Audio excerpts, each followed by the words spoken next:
We used to do all of our work sessions on this floor. It was so awkward and annoying. What? I'm not announcing Feltz because I'm not letting her talk.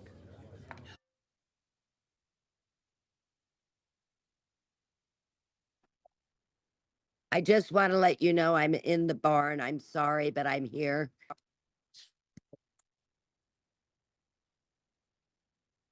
Can you hear me now?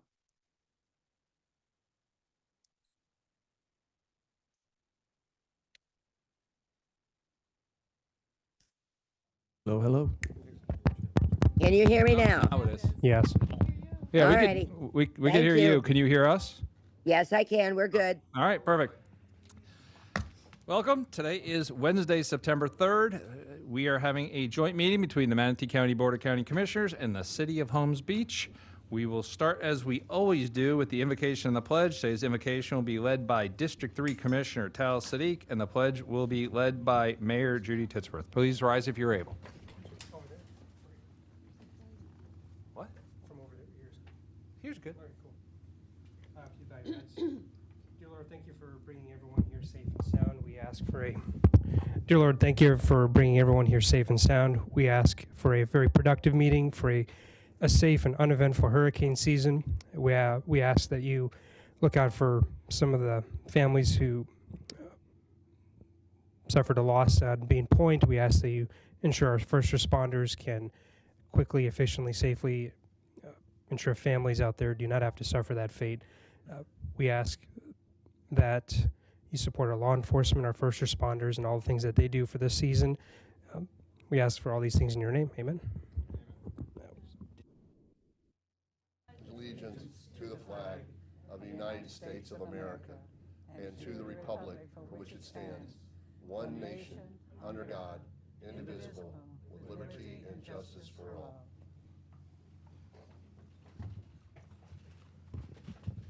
All right.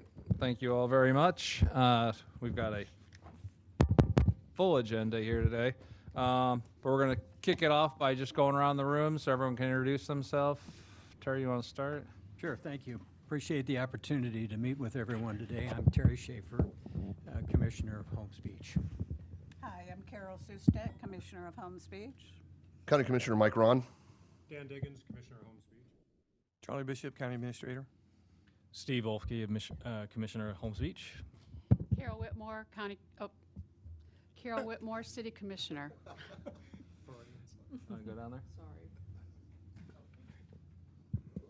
Sorry, I was waiting my turn. Saji Kamiya, Public Works Director and City Engineer for Holmes Beach. Erica Jello, City Attorney for the City of Holmes Beach. Bill Tokager, Police Chief, City of Holmes Beach. County Commissioner Tal Sadiq.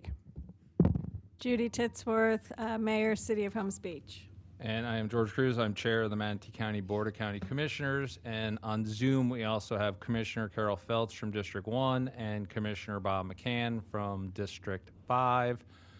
We also out in the audience have Mayor John Chappie from City of Bradenton Beach and Fire Chief Ben Rigney. How are you, sir? We are going to get going here with item number 1, future storm recovery options. Jody, is this you? We're excited.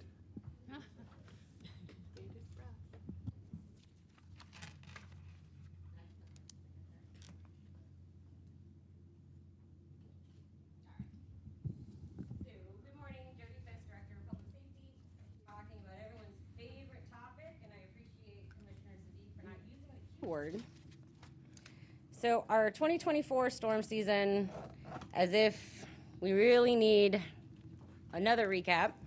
Hurricane Debbie, August 5th, made landfall. Rain gauges across the county recorded rainfall anywhere from 4 to 20 inches across the county, causing about $56 million in damages to residents, business, and county infrastructure.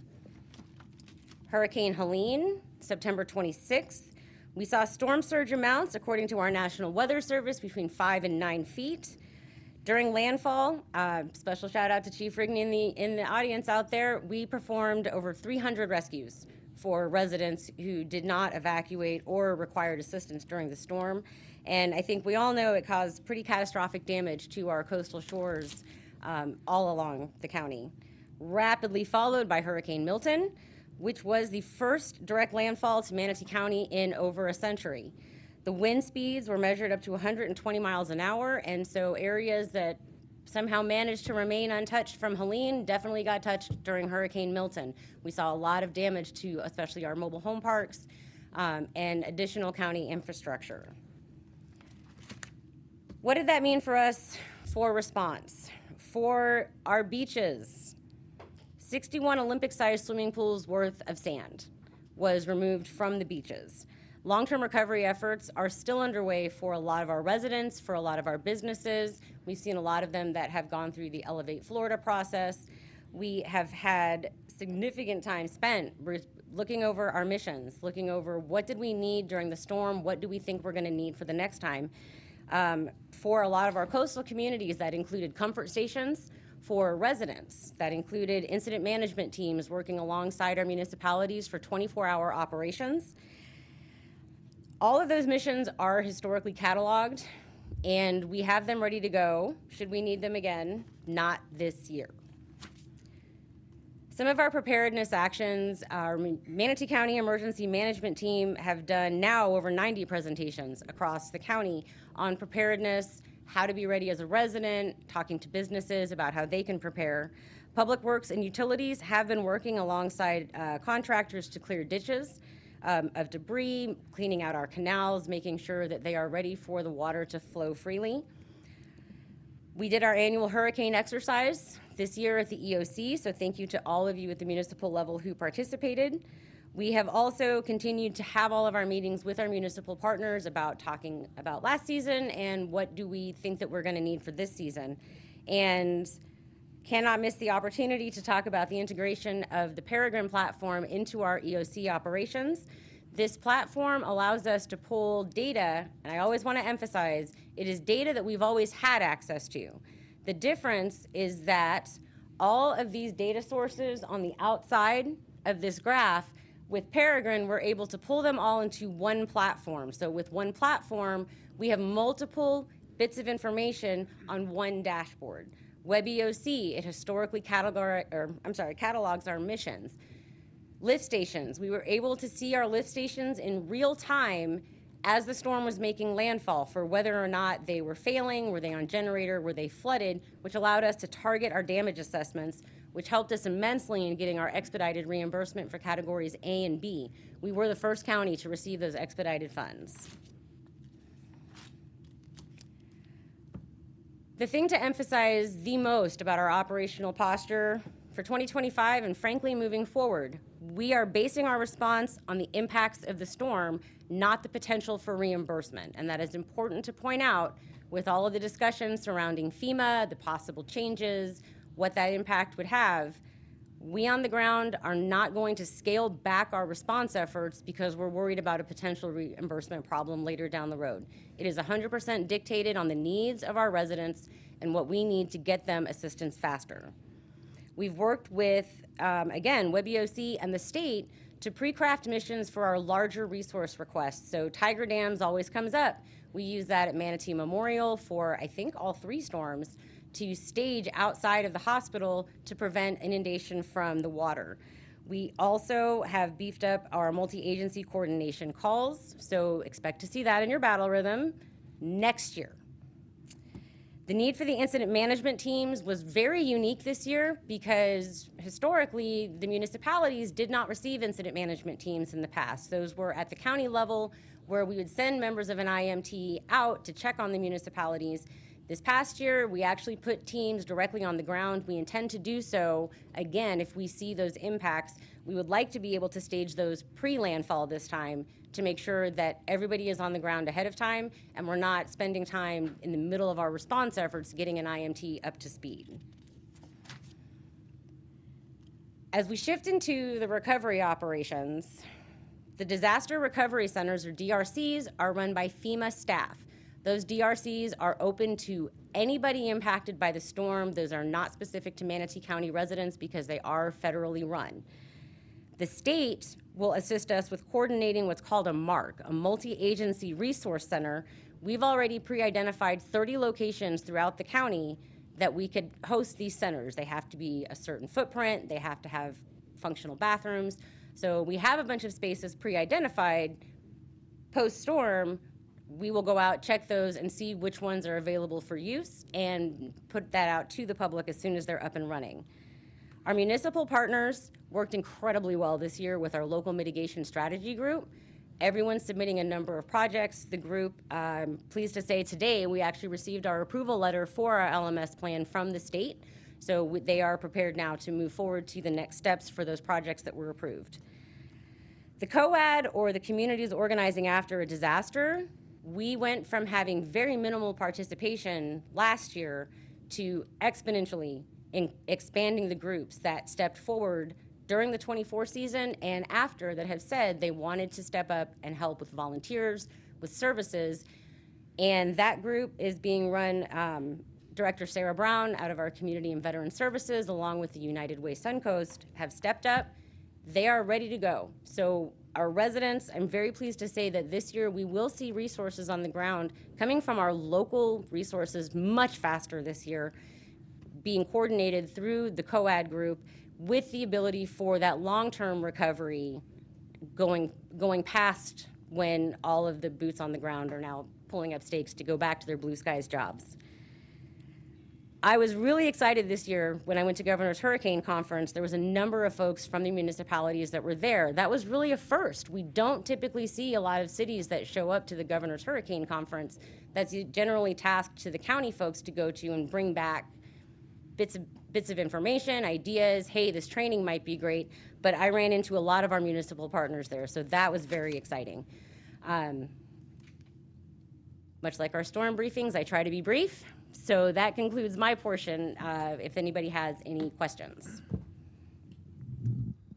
Does anyone have any questions? Any at all? You did promise us that you opted out of storm season this year. So this is more just an overview of last year in anticipation of possibly 2026. That is 100% my goal. Okay, just want to make sure we're on the same page. Oh, yeah. Yes, just a question. Has the county experienced any dilution of, oh, sorry. I get reminded of this every meeting. Has Manatee County experienced any dilution of FEMA's presence, either funding or staff, as a result of the administration's threat of some changes in FEMA operations? So nothing has reached the county level at this point? No. So truthfully, when they talk about the resources that come from FEMA after a storm, FEMA has never been a boots on the ground for response efforts. They do not facilitate the incident management teams that respond on the ground. They are the team that comes in as we move into the recovery process. That is really when FEMA's presence becomes stronger. We actually still have a team from FEMA in Manatee County continuing to work through the public assistance reimbursements. But as far as response efforts, FEMA is not a response arm of a disaster. They don't have teams ready to go to help with search and rescue. That is facilitated at our local level with our first responders, and there are federalized search and rescue teams, but a lot of them, the state of Florida has, I believe at last count, 8 of the USAR teams that come in to facilitate search and rescue. It is the responsibility of all of the local jurisdictions to keep up with the FEMA reimbursement and the training and all the things that go along with that. But the state facilitates a significant amount of trainings for that. And if there's ever a training that anybody wants specific to the recovery process, we have those contacts at FDEM that can come down, do the trainings for us. I don't know what the future of FEMA will look like. I've been following the advisory council. I'm encouraged by the advisory council wanting to see it heavier on the local side because truthfully, we know our jurisdiction better than anybody else. So when FEMA comes in, ideally you get one person assigned to your county. It's not for the duration of the recovery efforts, but FEMA has been on the ground. We've not seen any limitation in their staff. The closest thing you could say that we saw limiting was the Disaster Recovery Center mobile bus. And that was after Helene and Milton. And at the same time, you had the flooding occurring in North Carolina. So some of those resources are finite, but we still had disaster recovery centers open in the county within 5 days of landfall. Thank you. Thank you, Mr. Chair. To Director Fisk's point, I challenge all of you. I know we have Mayor Chappie here. I do challenge all of you to send someone or several people to the Governor's Hurricane Conference. I was able to attend this year, and the information and the networking that goes on with other public safety folks, you can't, in those couple of days, you can't replace it. I mean, I think you should send everybody. But we can't send everybody. But I would encourage you to send several of your people, your public safety folks. Law enforcement folks were there. There's a lot of tools that you can learn there. Even as a county commissioner, I learned about hurricane preparedness, after the storm, before the storm, those type of things. But I just encourage you to attend. Registration's open. I'm not trying to do a commercial, but registration has opened for it. I'm going to go again to attend the conference, because it is a lot of great information. A lot of good folks are there, and I think our sheriffs Sarasota County had their mobile command unit there, which is pretty cool. So, I challenge all of you to go, or send somebody to go. It's very important. But thank you for Director Fisk and her leadership in getting me there and getting her teams there, but it's well attended. It's coming up in May, isn't it? Weekend of Mother's Day always. Wasn't it like May? It's always Mother's Day. Mother's Day weekend every time. We send our staff, and this year there was actually two. Didn't FDEM have their own? Was it FDEM? No, FDEM actually was not at the Governor's Hurricane Conference this year. They had their own, didn't they? Yes. So we sent some staff to one and some staff to the other this year, since there was actually two of them. Right. But I agree, Commissioner, they're wonderful. And our staff does attend every year. I've attended several of them. It's going to be May 10th through the 15th at the same place, Palm Beach County Convention Center. So challenge you to attend. All right. Any other comments or Thank you, Mr. Chair. promotional commercials for conferences? Seeing none, thank you very much. Appreciate it, Joe. Moving on to item number 2, managing traffic, commerce on the Causeway, unless you're jumping ahead to something else. Sorry, Chair, still on number 1, if that's all right. Oh, we're I had still a- on number a 1. short presentation. Oh, okay. Yeah. Saji Kamiya, City of Holmes Beach. Not to duplicate effort, but wanted to share a little bit about what we did at Holmes Beach. This is a slideshow I've shared before, and some of it is, as Jody had mentioned, a little bit of a reminder of some of the things we went through. A lot of times folks joke about a 1-2 punch. I felt with the storms, we got a 1-2 and a 3 punch. We had 5 inches of rain in just an August 22nd storm. And then August 29th, we had 3 to 4 inches of rain in just 30 minutes. So, we were dealing with a lot of storm activities just in August. And then, as has been mentioned, the surge that we saw from Helene was about a 7-foot storm surge by the scale that the news shares.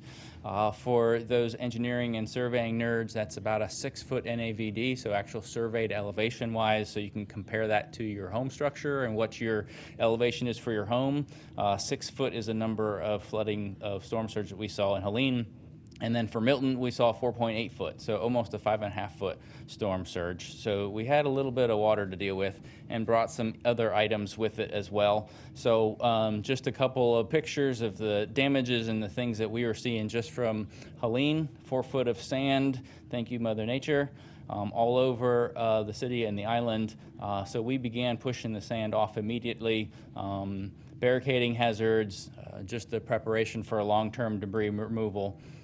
And then we got to do kind of a round 3 or 5, depending on how you look at it, for Milton. And so transitioned to an urgent debris removal, afraid with all of the debris and everything that stacked up from Helene becoming missiles later. And so we began coordination with FDOT and the county.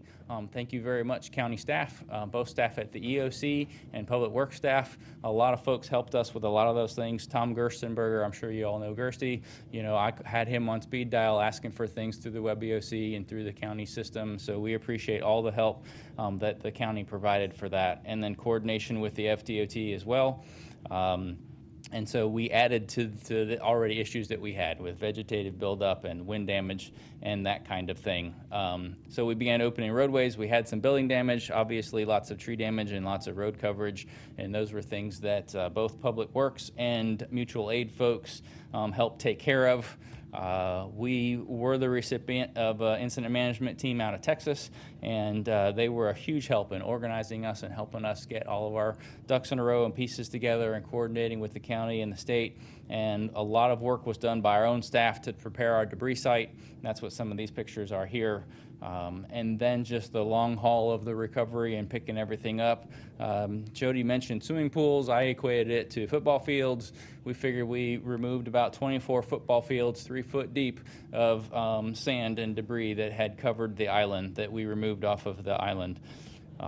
This is a little bit dated, but we immediately got a $2 million reimbursement or focus from FEMA, and so we were able to get that expedited project really quickly so that we could continue our debris cleanup. We are about $6 million obligated from FEMA at the moment, and it's probably going to go up a little bit.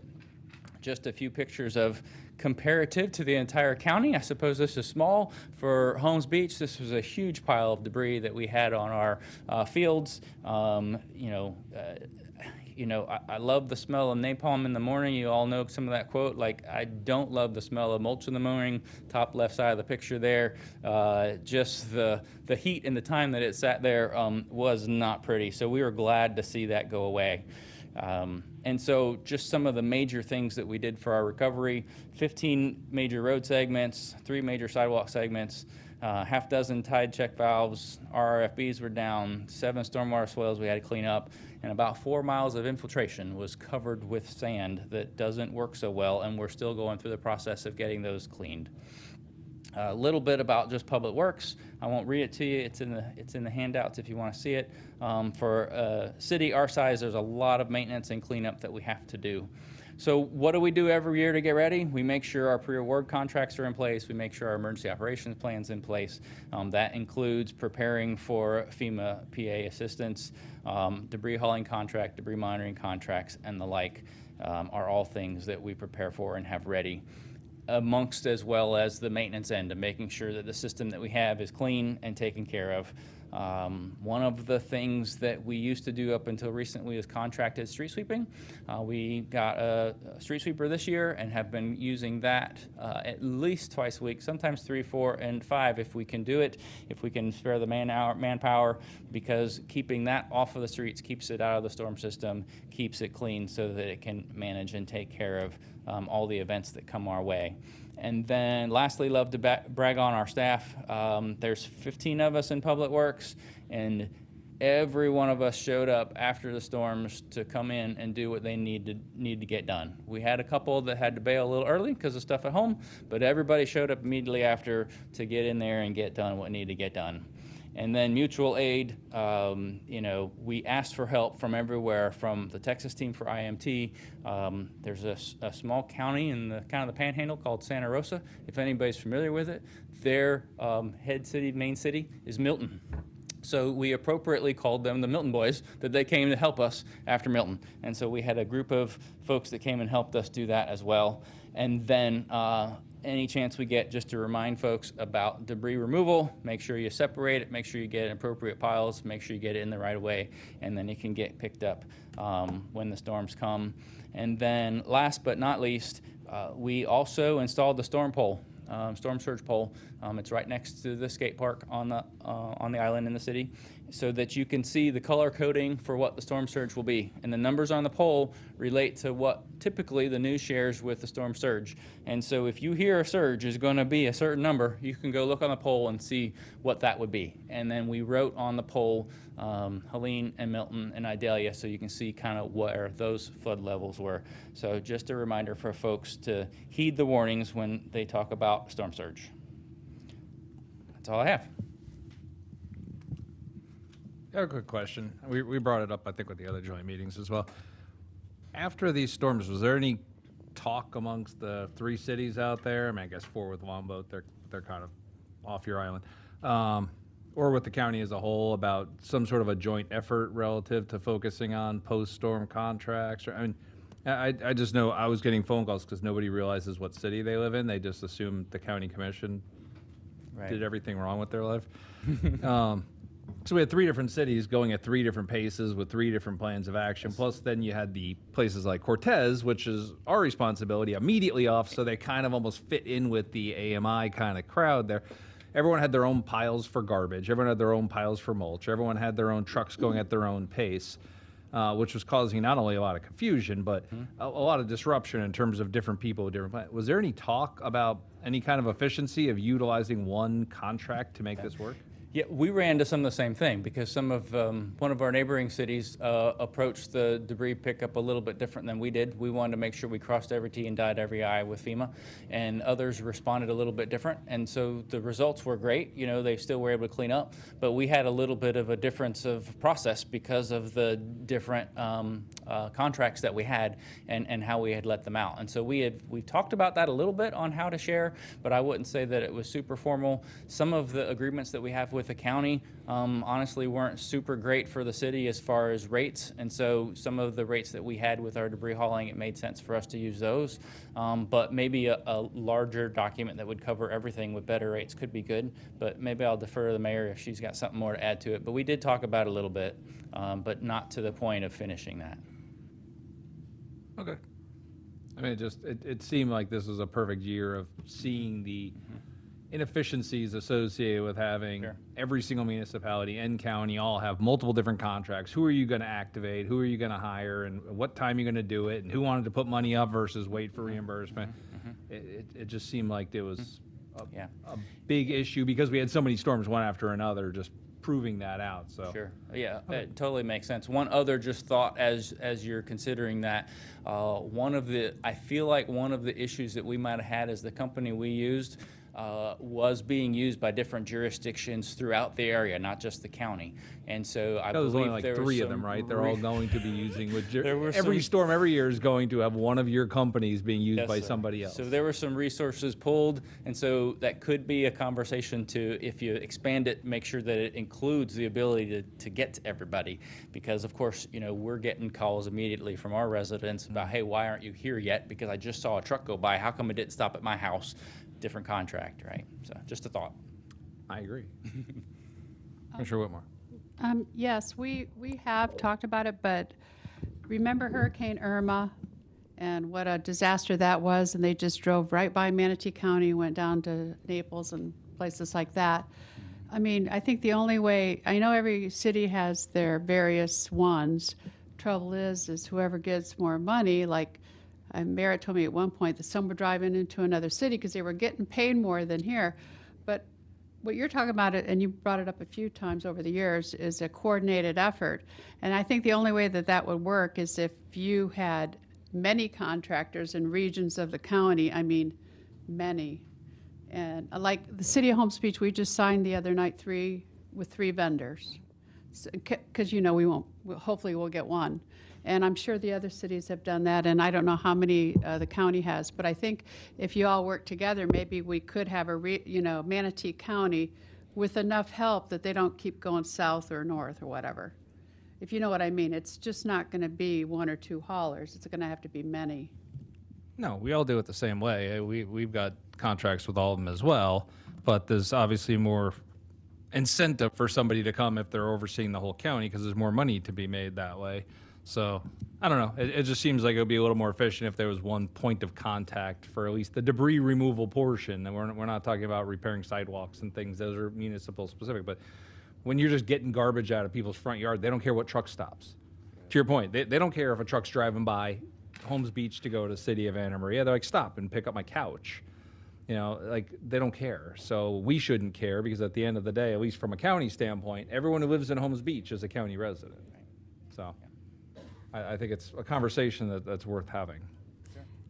I think my only concern is our phone rang a lot by the residents wondering when it's their turn, even though we would put out maps and show where everything was at. There's quite a bit of hand-holding. So it would be wonderful if that would make things better, but then those calls would be going to the county, and I don't know if the residents would feel they're losing some of their the ear on the island They were if coming they to the have to county deal with the anyway. county. They were still calling the county. And I think a lot of the problem with this last storm was the fact of the FDOT was also called to address the storm cleanup. And there was a push that everything had to be done by a certain date from DeSantis. Well, FDOT, they paid a lot more than a lot of our local cities and probably counties were in their hauling fees. And so all these contractors were losing their subcontractors to FDOT. So it was hard to get them to come to work locally if FDOT was paying a lot more. So hopefully that doesn't happen again, because I know that was a concern with a lot of cities when that push was made. Okay. All right. Is there anything else on part 2 of number 1? No? Yes.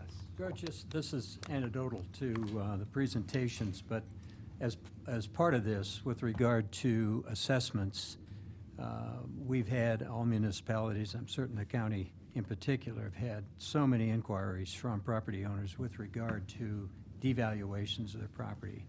I mean, our City of Holmes Beach assessments in general decreased 8.8%.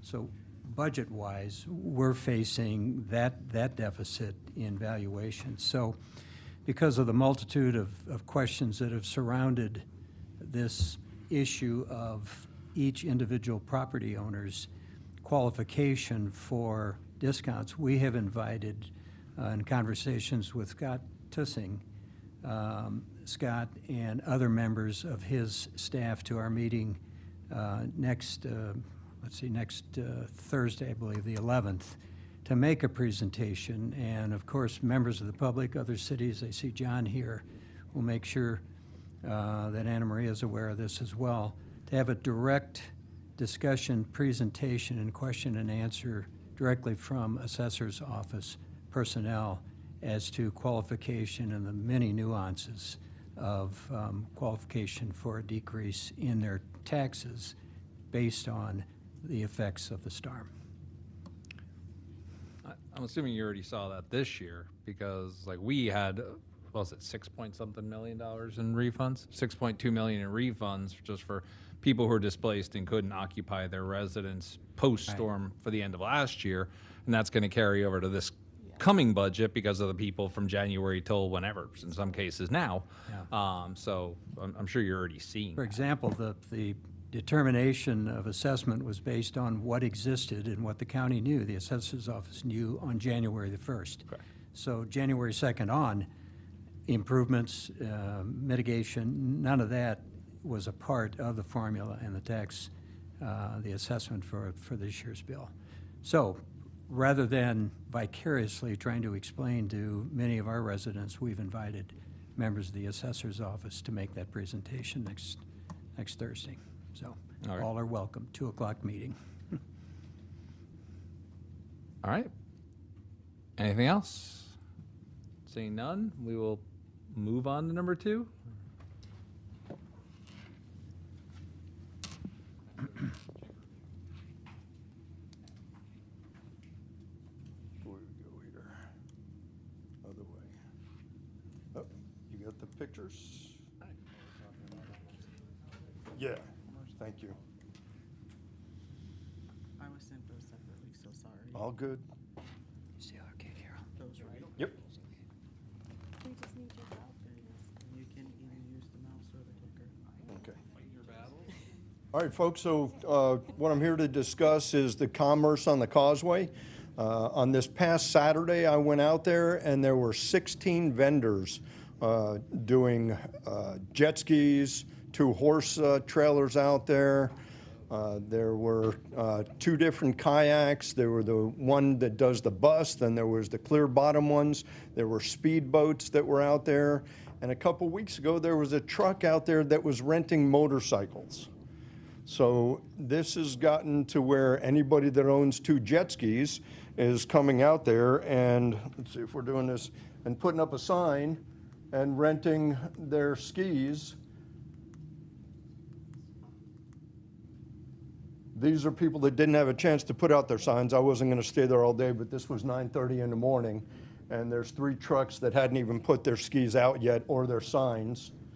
So that's, I'm just giving you the short guess of the amount of people that was there. But what we have here is we have, it's a state road.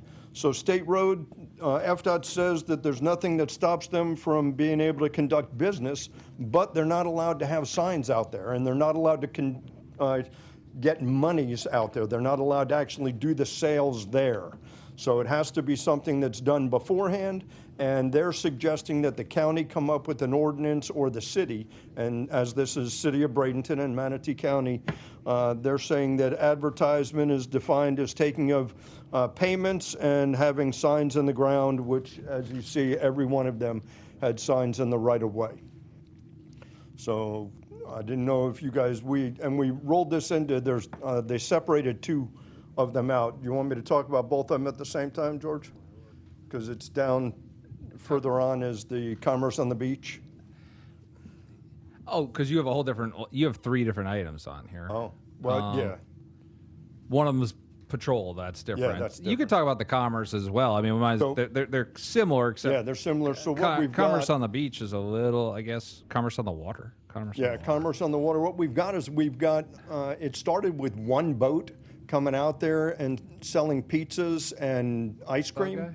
And now there's 3 boats that are selling pizza and ice cream. There's a guy with jet ski that's doing pulling a banana float behind his jet ski that's selling rides from the beach.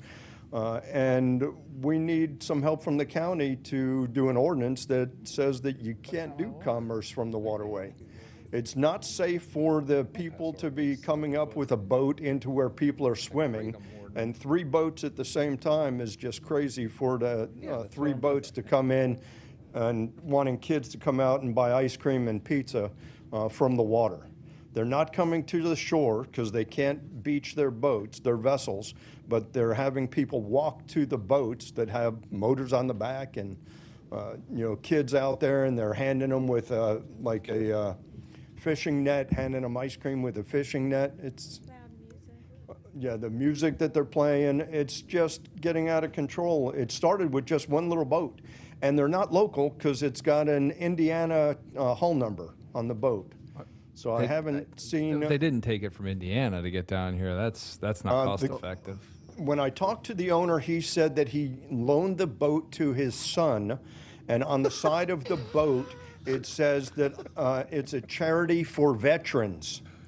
Okay, but it does not say what charity for veterans. There's nothing on there that says what the charity is. It just says that we're doing this as a charity for veterans. Have you spoken to? I'm sorry, I don't want to interrupt your presentation. Are you You're still good. going? Have you spoken to City of Bradenton, who kind of has control over the Causeway? But if we're talking about both, I'm yeah, gonna we're talk talking about both. I have talked to Gene Brown, and he says that this is something that's going to come up, and he's seen an increase in the amount of people that are going out there with jet skis. Because there was a couple of construction trucks that had construction names on the side, and they brought 2 jet skis out there and started renting them. So, Mike, I don't mean to sound flippant with my questions, but what problem are they causing? Well, it's other than just we don't want them. I mean, well, it's a traffic my guess is, problem. historically speaking, if someone opens up a business and nobody uses that business, the business goes away. The fact they're all still there probably means a lot of people are using those services and renting those jet skis and buying those hot dogs. So it almost feels like they're providing a service that the public otherwise wants. So my question is, what's the weighted cost associated with that? What are they committing crimes? Have they caused accidents? Well, I know that there have been accidents. I know the horses have gotten loose on I'm not multiple wading into that occasions. horse argument. Yeah, Not even close. I'm just mentioning that there have been accidents. There are people that are trying to go from one side of the causeway to the other. It's just the amount of people out there, I think, needs to be regulated as to how many are there in some way. I don't know how you do it, and it's not my jurisdiction. I would say I'm more concerned with the boats coming to the shore and in the swim areas to serve pizza and ice cream when there's kids swimming. Go ahead, Mike. Hey, Chief, you said a minute ago that, or in your that people were pulling up with jet skis and telling people they'll give them rides. Get on the back of my jet ski, I'll give you a ride over. No, they get on a banana boat, Banana inflatable boat, thing. and they're A pulled banana behind boat, and they're giving them rides, just riding around in they've been doing, but to me, it's like a safety issue. Is MSO out there and Fish and Wildlife or Coast Guard or? No, the way I understood it from Mayor Short is that he was in discussion with the county as well, because there's some type of a rule that the county has like 10 miles off the shore, and that they could control that through commerce and say that we're not going to allow that. Yeah, I mean, my issue is a safety issue. And that's exactly why I don't brought want it to interrupt. You know, people have a right to have commerce and free enterprise, stuff like that. But if you got you got 20 jet ski guys out there, I mean, people are not usually really good at riding jet skis, and they're all riding around out there in the bay and whatnot. I mean, so MSO's not out there and they're patrolling that area and saying, look, you know, you guys are acting crazy out here. We're going to ticket people and things like that or whatever, or. I couldn't tell you because I don't patrol the Causeway. Okay. So I don't know who's you're out there. making calls, so I was just Yeah. asking if MSO or Fish and Wildlife's out there or whoever's out there that regulates those waters.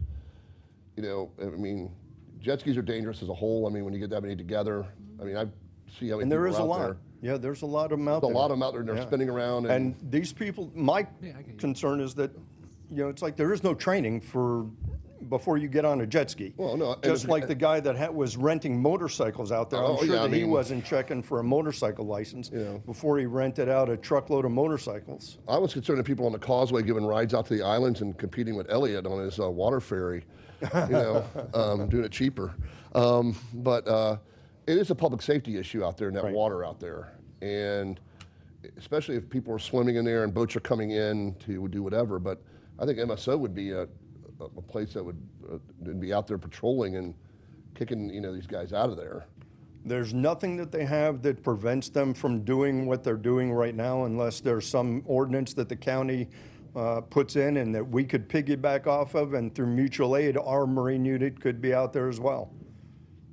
You know, we're willing to do the work. We just need to have the teeth to actually take some type of action.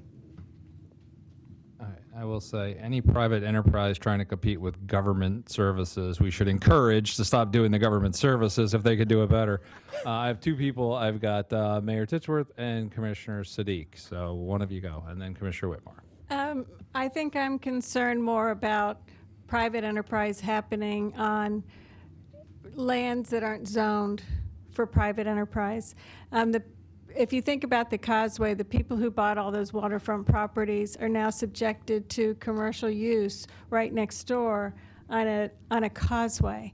And the amount of jet skis that are driving up and down in front of their homes, it's got to be horrible. It is a rubbernecking type of traffic slowdown for those trying to get off the island at the end of the day. You're already on a crawl trying to get to the island, so that's not as the traffic isn't as bad. It's not as bad a hold up going to the island as it is trying to get off the island. It's not a place for commercial business. It's a causeway. You only have restrooms on one side of the road.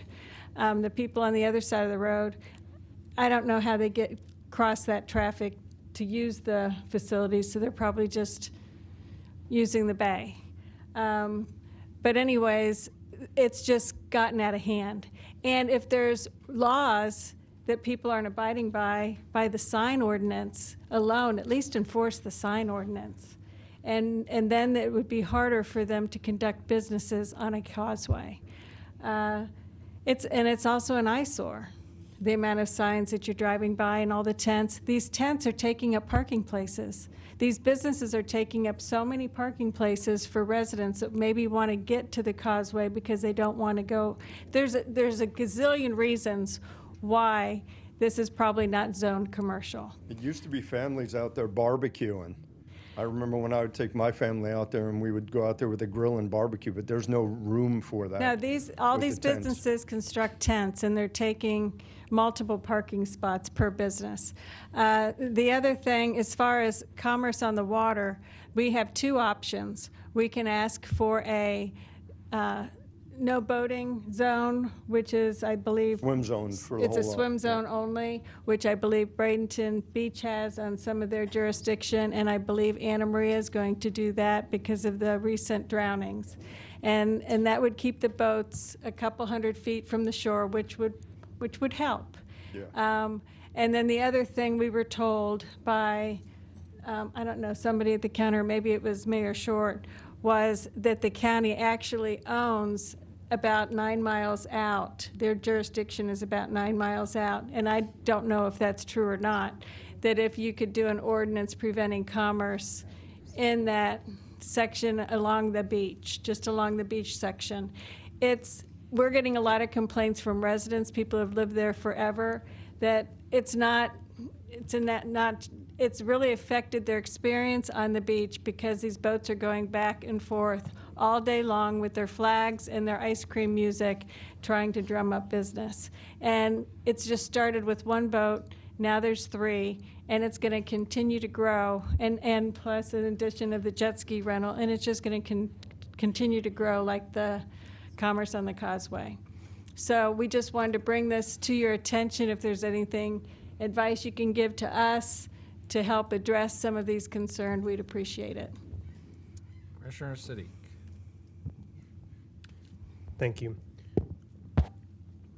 So there are layers to the Causeway challenge, and I don't mean the regulatory aspect. The public safety component goes beyond what happens if some kid gets on a jet ski and crashes into a house. The conversation I have with business owners that have fixed properties where they do rentals as opposed to just showing up, maybe out of town, maybe in town, who knows, and just offering rentals, is that the insurance is different. If you're a business owner, you've had to deal with liability, risk insurance, vehicle insurance, that the layers are different. So more than likely, and you can't do this unless you actually audited these companies, but more than likely they have a far lower risk, if any, insurance policy, probably not, on the vehicles and riders. So that causes potential issues where the county could, well, the city really could have enforced something if somebody gets hurt or, God forbid, killed out there.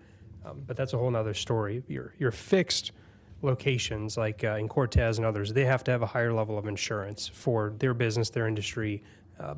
That's just how it works. So there's a public safety component that we don't necessarily see that the businesses see. That's something to be aware of. I do agree it's a public safety concern. I wasn't aware of the motorcycles. That's obscene, frankly. But we have to be careful about what the state allows, what, in theory, we should allow if somebody wants to set up a jet ski business if they're not taking, within reason. I think I'll let them do that. I think that's generally been the spirit of public access for our beaches and our communities up until it becomes a nuisance. I don't know if we have a good definition for nuisance. I think that's where that, before we get into any kind of debate, discussion with Bradenton, I think having data is helpful. Has there been, and that's something we'd have to look into too, but data on accidents, deaths, not just people saying, hey, I hate, they're blocking my view on the Causeway, like I don't like it, like nothing like that, but hard data that indicates and backs the public safety component of the argument we're trying to make. That's where I'd start with that. I do agree with traffic. I deal with it all the time. I go to the island once a week at least, and I deal with people that, and plenty of people do, and I hear complaints all the time where you have to slow down in traffic and someone's like, oh, look, jet skis, and they're just hanging out on the Causeway for, I don't know, like an extra 10, 15 seconds. So is that enough to warrant an ordinance? I don't know. It's just a gray area, but we haven't, the way I understand our agreement is the city of Bradenton sets the policy, we enforce it. We primarily focus on maintenance and upkeep for the look and feel of the Causeway, and we've done that fairly well because they couldn't. So my recommendation is we can certainly talk to Bradenton. I would say your city needs to talk to the city of Bradenton because people think and conflate that agreement with, well, they conflate that arrangement as being one organized by the county, not us. So they need to have a public say on it. I mean, I've never really gotten a clear, concise answer from Bradenton as to what the future of those policies should be. Commissioner Whitmore, you probably have more history there, but I think it's important to get their official say on it, raise the issue. I'm sure they police part of it, some of it. and see what kind of collaboration we can get. It's better to find some ground-up collaborative effort to implement policy changes and strike that balance of defining what is a nuisance, what is too much, but I would say we should still be flexible and allow some business activity. But families should have the same right to access those properties too. Because I've been seeing a steady increase over the past 4 years of more and more business activity, and that just shuts out people, which drives them to the island or nowhere. So there's a general concern. I don't think we have a good idea what that balance is, but let's see what Bradenton has to say, and let's get some hard data too. And I can reach out to Sheriff Walls and get some of that as well. Thank you. The Causeway is totally in the city of Bradenton. The only thing the county has jurisdiction over are the bathrooms and the boat ramp, which I think we have an agreement with the city of Bradenton for the boat ramp. So it's still their jurisdiction. We've tried many times. The city of Bradenton, others have asked them to come and do the Causeway, and they had a sweep with their police department, make sure everybody was properly licensed and registered and not taking money. This is totally not a city or a county issue, but I think that the mayor and the chief should maybe meet with the mayor of Bradenton and do something about it, and the county chair if he wants. Also, as far as having a business along the Gulf of Mexico, there is no, the city or the county does not own any land west of the mean higher water line. In fact, I think it's the state and the federal. At a certain point, it's out in the federal, I think. And for some reason, I'm remembering 3 miles. I think that's the state. No, federal? Charlie knows. What? Just real quick, so everybody knows legally, we don't have jurisdiction. If somebody comes on a boat, if they don't touch the beaches, and even if they do, those are beach renourished beaches, so that's not our jurisdiction. I understand. I mean, I kind of don't think that's a bad idea with ice cream and stuff, but that's just me. But I'm not sure our jurisdiction, if you could tell the cities and us what our jurisdiction is. Start with the federal jurisdiction. It goes to the shoreline, out to the Gulf of Mexico. State jurisdiction starts at the shoreline, goes to 9.5 miles offshore of the Gulf of Mexico. The 3 miles is on the Atlantic side.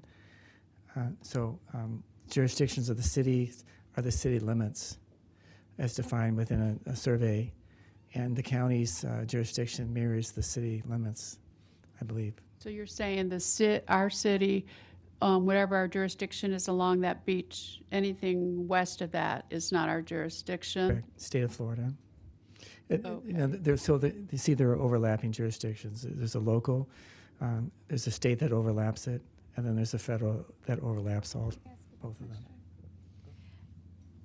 Thanks for being here today. So I always thought it was the state as well. I was recently told that the county had the jurisdiction. So if the state has a jurisdiction, what would you suggest if we were going to try to come up with a swim zone in order to address it? Who would I work with on that?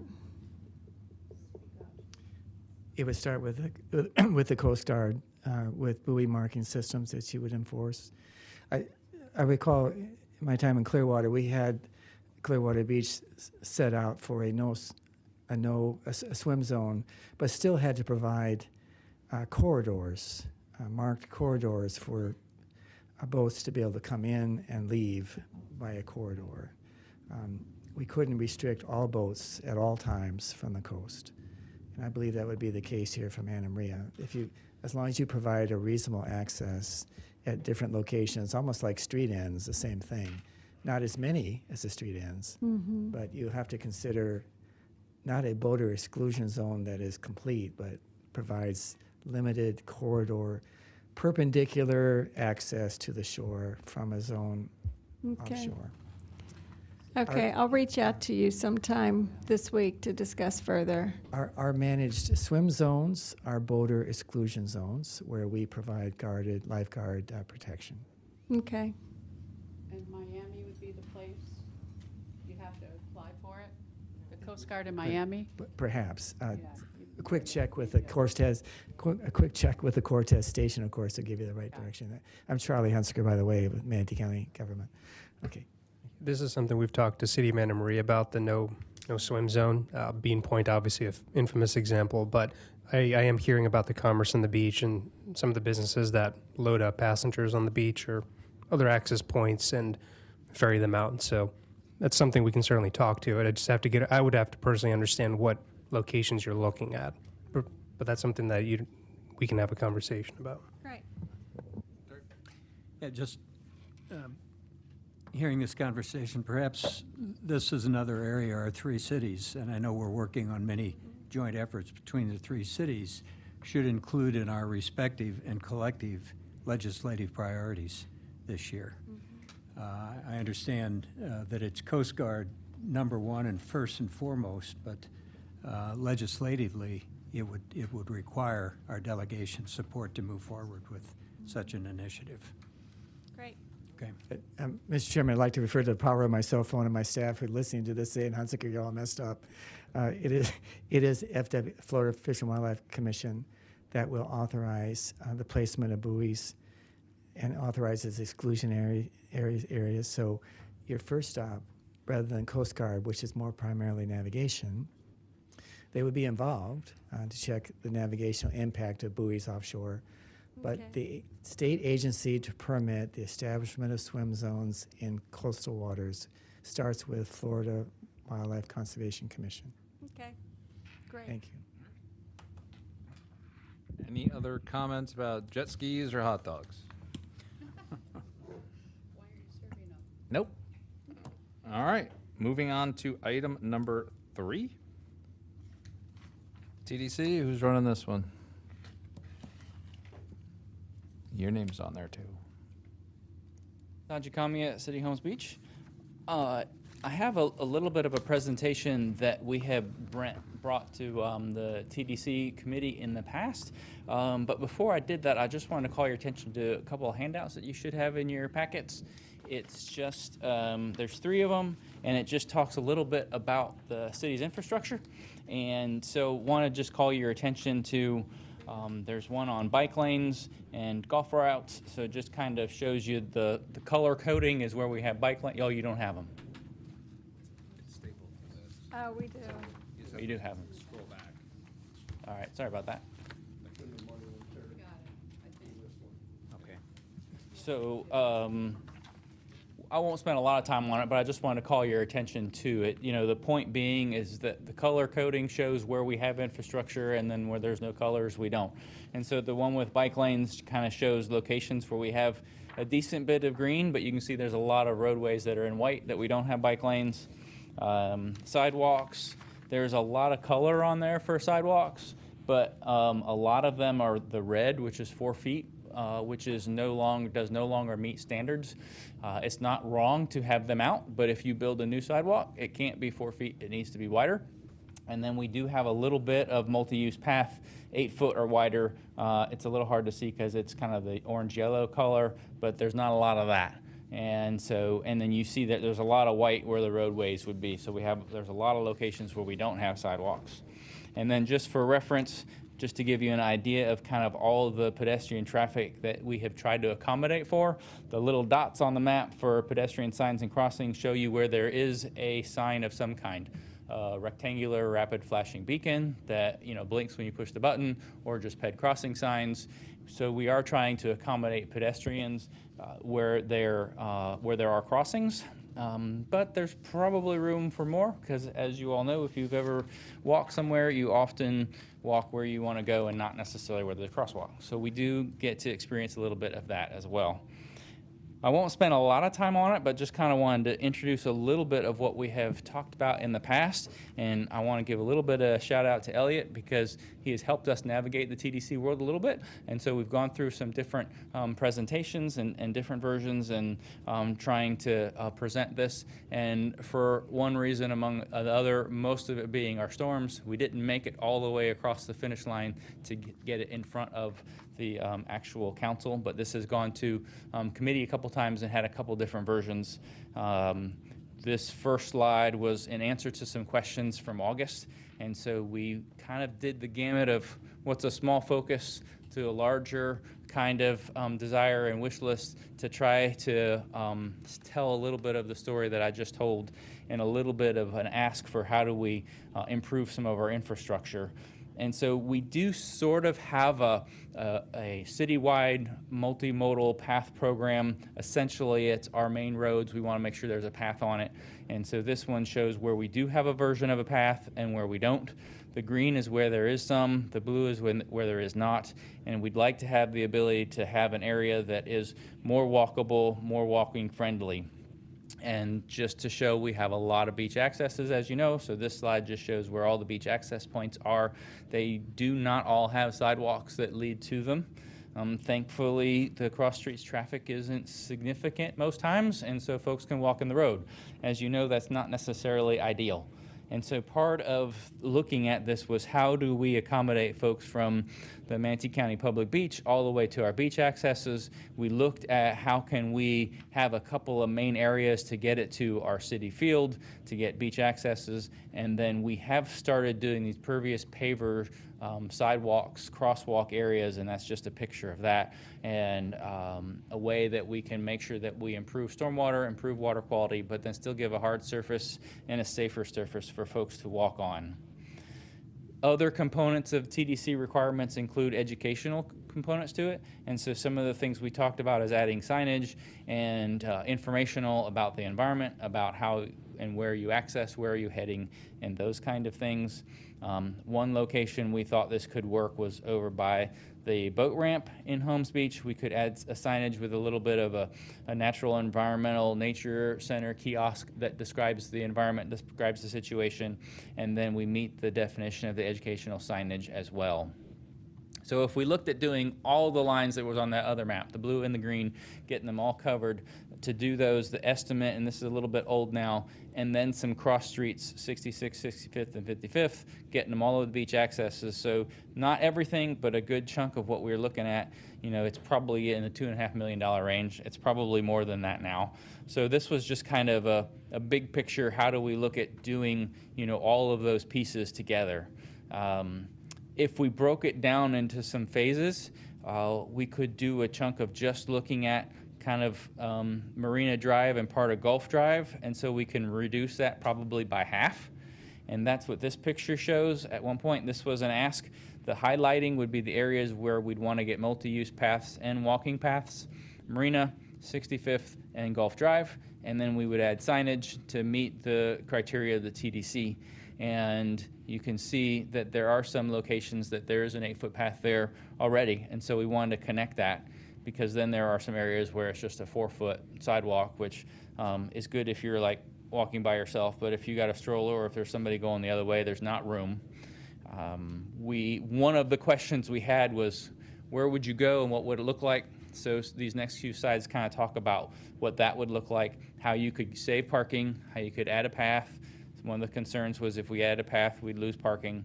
And so we were trying to show that these were things that could be done. You can add a path and still save parking. And there were some preliminary designs that we did a little concept sketch, just kind of showing what a path could look like and still maintain parking. And so that was the goal. And that there's another location here that shows also where there is right-of-way to put in a sidewalk and connect the dots. One of the questions was, you know, want to see a bigger plan. So we included some of that in here as well. Because we couldn't just wait, there were chunks of the path on Marina Drive that we have added, and we have made an 8-foot path through there as well. And so the city wasn't just holding their hand out. We were also asking that we would contribute to some things as well. So this was kind of the breakdown at one time, looking for an ask of about $700,000. The city would contribute about $400,000 to see if we can't improve some of our multi-use path options along the way. And it looks like I do have some slides of the pictures that I showed. So with that, it concludes my presentation. Sage, I have a question for you, a couple. So the Barrier Island Complete Streets PD&E is scheduled, it's still ongoing, should be done, fingers crossed, early next year when I last looked at the schedule, and it's looking at Gulf Drive. So that would unlock federal funding for you. I have a hard time seeing TDC funds because it's infrastructure. Hard to argue around that. But how does your plan compare with the? Well, I'll just take a step backwards. Have you heard any updates about the Complete Street study, first of all? As far as timing, no. From what you're hearing, it sounds consistent with what I've heard. What I've also heard, though, is that it doesn't necessarily unlock federal funding for non-system roadways. I believe that's possible, but it's not always guaranteed, particularly if you're looking at an area that's not a state road. Often the state will do a PD&E. They don't always follow that up with funds for construction. So they help do the upfront, but then funds would have to follow in after that. I did see that for Holmes Beach, they bifurcated it state mostly through Bradenton Beach on Gulf, and then they declare your part of the road city road. Okay. Correct. Yeah. The only bit it's a state road in the city is Manatee Avenue as you come out to the beach, and then 789 or East Bay as you go from Holmes Beach to Bradenton Beach. That's a state road. Every other road within the city is a city road. Okay. Have you heard anything from your state lobbyist about any potential state funds for this? We've had conversations, but none of them that have stuck. Got it. Okay. Just for your awareness, we had a pretty productive trails workshop this morning. We're looking at trying to shift a lot of the projects and get them done sooner. I think the closest to you is the Sun Trail, but that's not likely to happen as quickly as more of the eastern trails. But we're expecting to get a healthy amount of state and federal funds for that.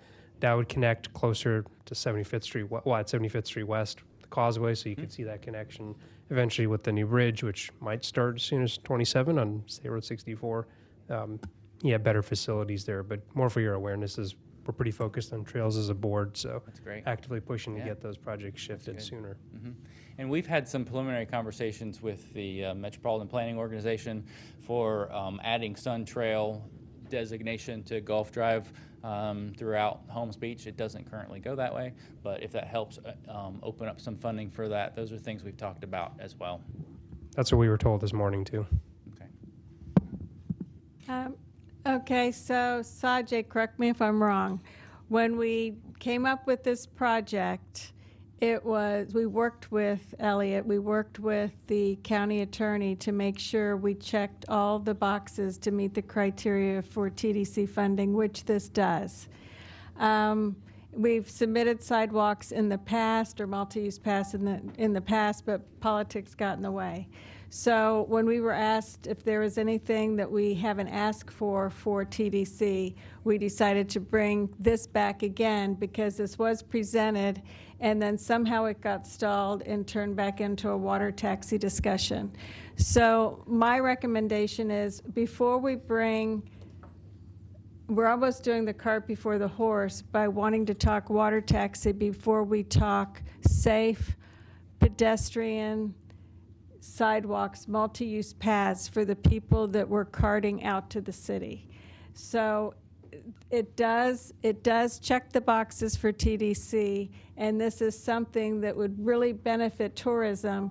And the Gulf Drive section, we did pull from it because of that PD&E study that's being done. We're not ready to ask for that funding, but we want you all to understand that that might be an ask later down the road because it is unfunded. The construction part is unfunded at this time. Right now, just the PD&E.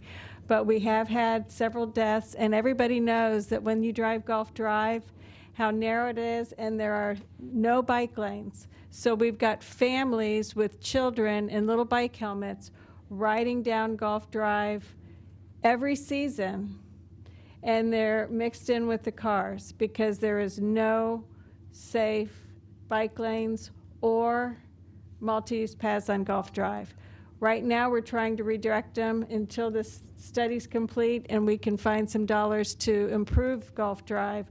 We're trying to route them to Marina Drive, but we have, as you can see, a missing link in the chain for the multi-use path. So that is what our ask is at this time, which we will present again to the board to see if we can get a consensus to move forward to the commission on our ask. I'll have one quick question, then I have Commissioner Whitmore and then Commissioner Niggins. Where do we stand in terms of conversations about island-wide trail systems? I support any trail of any kind. That's what I do. But I was at a TDC meeting last year, and this conversation came up, and it was Mayor Brown actually who pointed out when this very or not this presentation, a similar presentation came up, and he said, well, "Why are we just doing one single city within an island of 3 cities, much less with Longboat Key to the south, and then the Causeway, so you can bike over and buy a hot dog." Like, why aren't we why isn't there one big plan? Because here's the issue, because otherwise it's like taking a train from Western Europe to Eastern Europe. It's like you're going to end up with different, rail systems here. Like, you're going to have one place say, hey, let's do 15-foot trails, and then it's going to go down to 6 foot, and then it's going to go to 8 foot, and they're not going to connect. They're going to be different materials. Where do you stand on that? I think you're going to get more buy-in from the TDC for countywide funds if it was a countywide trail system that was more thoughtfully connected to the one that we're working on and that Commissioner Sadiq is working on with the Sun Trail, with the entirety of Anamaria from Bean Point all the way down to Coquina, so it can ultimately connect across a bridge to the buffer trails that Longboat Key's working on as a test on the northern part of their island. Where's your conversations with all the other municipalities to make sure we have a seamless trail system? So part of it, I think, turned into the complete streets discussion, right? Because part of a complete streets includes pedestrians and how do you access and that kind of thing. So in my mind, that's part of the holistic thing. And maybe this isn't politically correct anymore. It's a saying that I've used before, but it's like, how do you eat an elephant one bite at a time? The only way I know that we can start chipping away at what do we need is find ways that we can do pieces. And to Commissioner Sadiq's point, I think this can incorporate into the PD&E because it's a larger picture, but we don't have funds for all of that. So if we can start a piece of it, can we start connecting the dots? But that's my thought process. And then also including Sun Trail within the city limits as well, because it wasn't ever in there. So it's a little bit of pushing the boulder up the hill. And so we're trying to just push a little bit as we can just to try and get it there. But agreed, a holistic picture makes super sense, but it's more than just Holmes Beach. But have you had this kind? You're the city who keeps bringing up the trails. I mean, since I first got here, I remember there a little trail piece, and the whole argument back then, 2021, 22, was it had to connect 2 things, and then it was arguing about a pocket park over by Hurricane Hanks, and that was supposed to be the other connect. Like, this is how long this trail system has been getting discussed over here. It was years ago. It's for years. It's ever since I was but first. my point is, in all those years, have there been actual meaningful sit-down conversations amongst the islands to get to that point? Yes, to answer your question, yes. We've had multiple conversations, but then the funding goes away at MPO level. I mean, it's on a long range priority. Is that what they call it? What is that? Range plan. Long-range plan, and it got unfunded. So it's great that they're bringing it up again, but in the meantime, we have people that have no unsafe sidewalks, so the city continues to add them on our own dollars. But we're trying to address the tourists that the tourism fund has brought and keep them safe, and if we meet the criteria and it's good for tourism, why wouldn't we get buy-in from the board and from TDC to help keep these tourists safe by addressing the sections of sidewalk that are missing? If this doesn't work out with what you're all talking about with the TDC and everything, if it doesn't work out, we do need to look at state funding. Just for that one part, which is $790,000, is that what it is? Yeah. Which would be nothing to get, and especially this coming session because of who is in leadership. But what Tal said, from what I heard, and I've learned, I don't think they do infrastructure. Instead of it's a pier, convention center, and all that draws tourists. So, and if we're going to be part of your complete, your Sunrail, Vern Buchanan asked me, he said, I'll help you all get money. He said that to me because he rides his bike up to Anamaria, all the way from Longboat Key. But we have to if we got to hear from the TDC or somebody, instead of us keep coming back and bringing this up to you, whether you're going to fund it, the TDC. And if not, we need to come with another option so we don't keep leaving this on for years, and we could use the county's help. If there's any way we could help state funding or, you know, I'm sorry, I know you're going to have to cut all, lay off all these employees of all the money you're spending. I know. I know, but anyway, I was just trying to think we don't want this to stop here and say, no, TDC is not going to cover it. We need to come up with a solution. My question, sorry. Sajay, I think there's a little bit of confusion here. I know there is on my part, but MPO and ITPO, we've talked about these things, and FDOT has graciously funded the FD&E for this, but that's design and option only, right? It's not actually technically design. So it's just it's a preliminary environmental report. And then they need to do design, and then you have to pay for construction. So we're talking. So I don't want people to think we're talking about building something. We're not talking about building anything yet. Not with the PD&E so, streets. Correct. So I think what Commissioner Cruz says is right, yeah. But really it goes back to the state really wants to do this. They want complete streets all the way through the island, but they don't pony up the money. Correct? But they still want it. So I just think we should push hard through the state to get the money to do it. So that's my opinion. That's Gulf Drive. Yep. I'm talking Marina. Well, Gulf Drive, FDOT wants the whole island to be complete No, streets. but in the meantime, you're talking years and years down the road. Yeah, so we're talking, let's get these people safe now. And at over 30 million, Holmes Beach has contributed. We're definitely a donor city for TDC. Yep. We've contributed, and we've gotten about 140 back, maybe. 141, 200. And this is something that meets the criteria, and we shouldn't have to beg for it. And it is a very dangerous place. It's a very, very dangerous. So focusing on the section of Gulf Drive is, to me, a high priority. Marina. No. Where the S-curves are on Gulf Drive. No.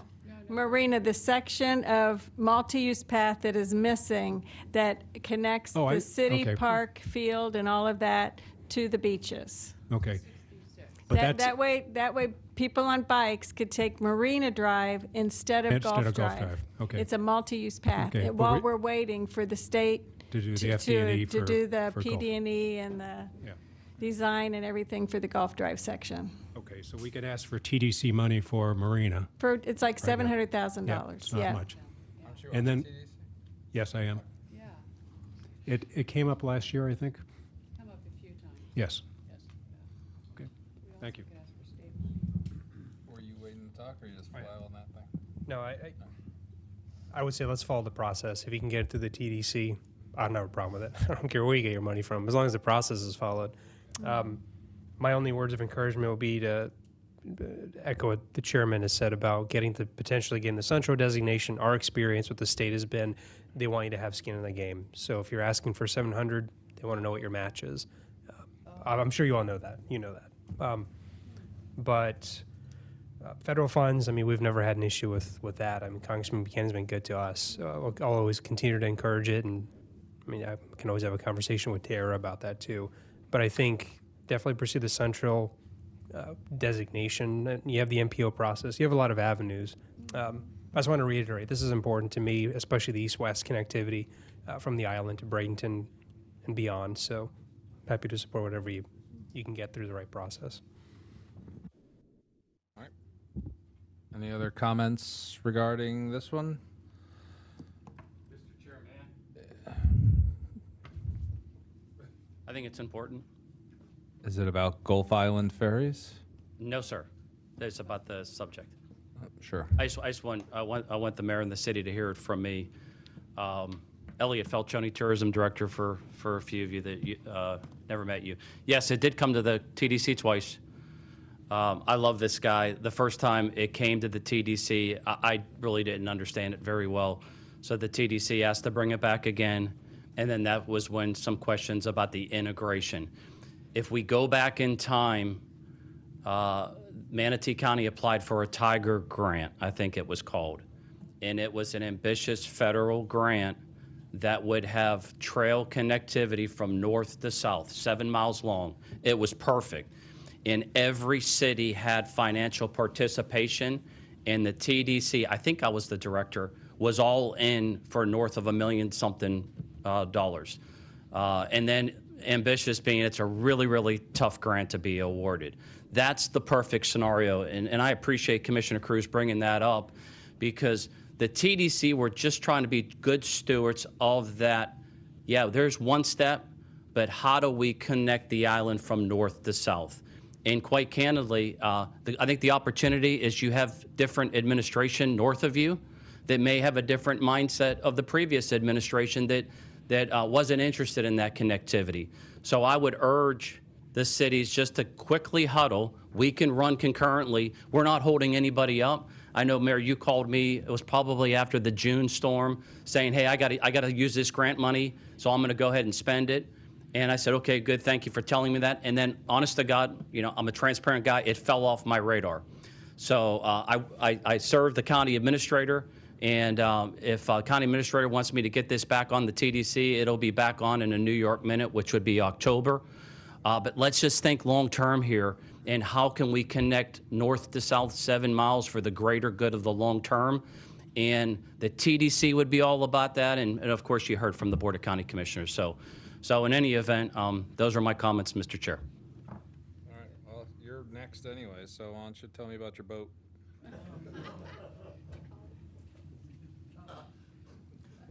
I like your approach, Mr. Chair. Thank you.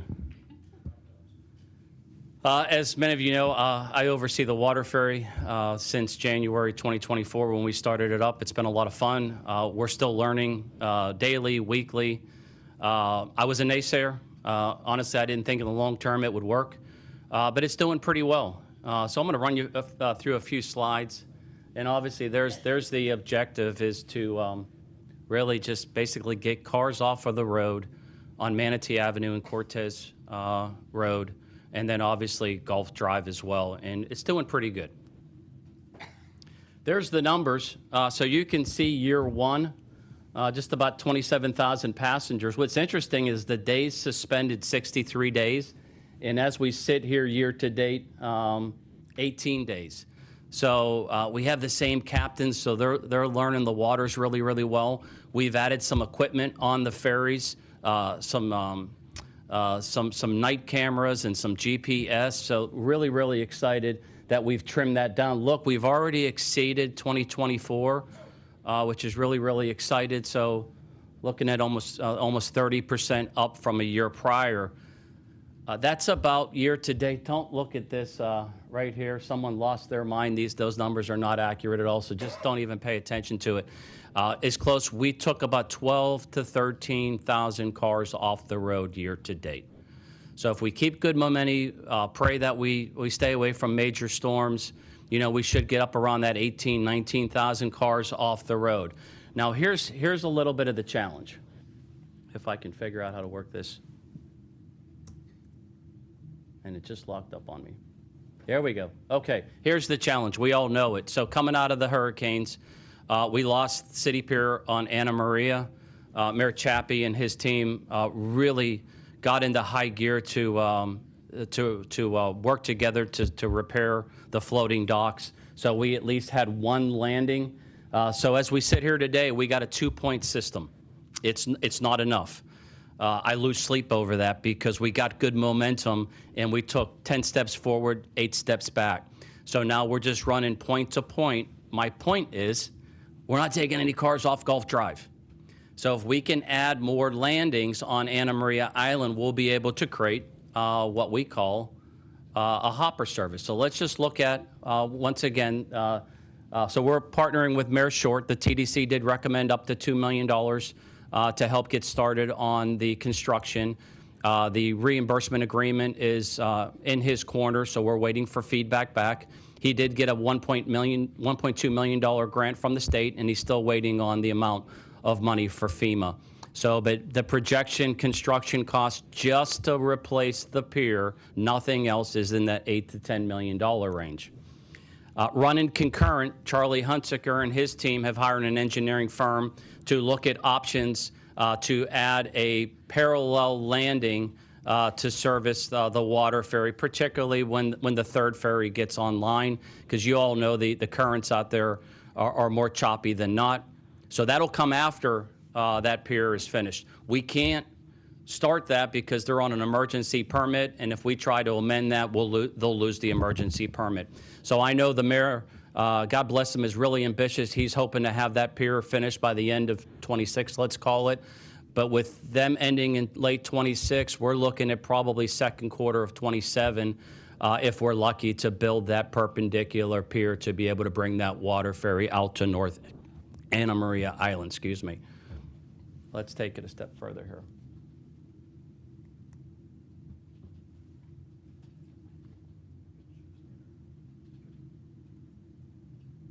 Okay, let's talk about the future landings. We're getting pretty close. So South Coquina Beach boat ramp.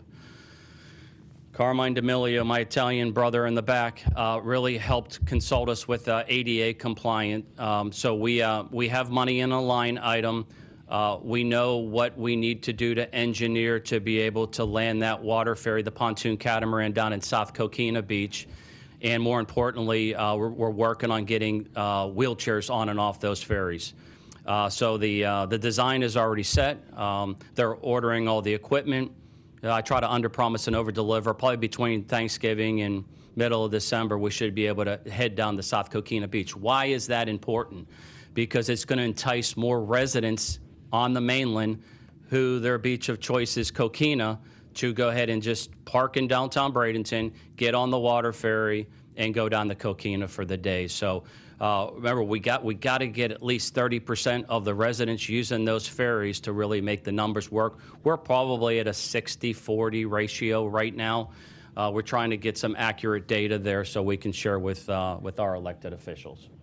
Palmetto Estuary Convention Center is going to be finished mid to late October. Wait till you see it. Guy that's been in that building for 31 years. It's amazing. But we don't want convention attendees in the future to be going out on little buses, vans, to go out to Anamaria Island for a day trip.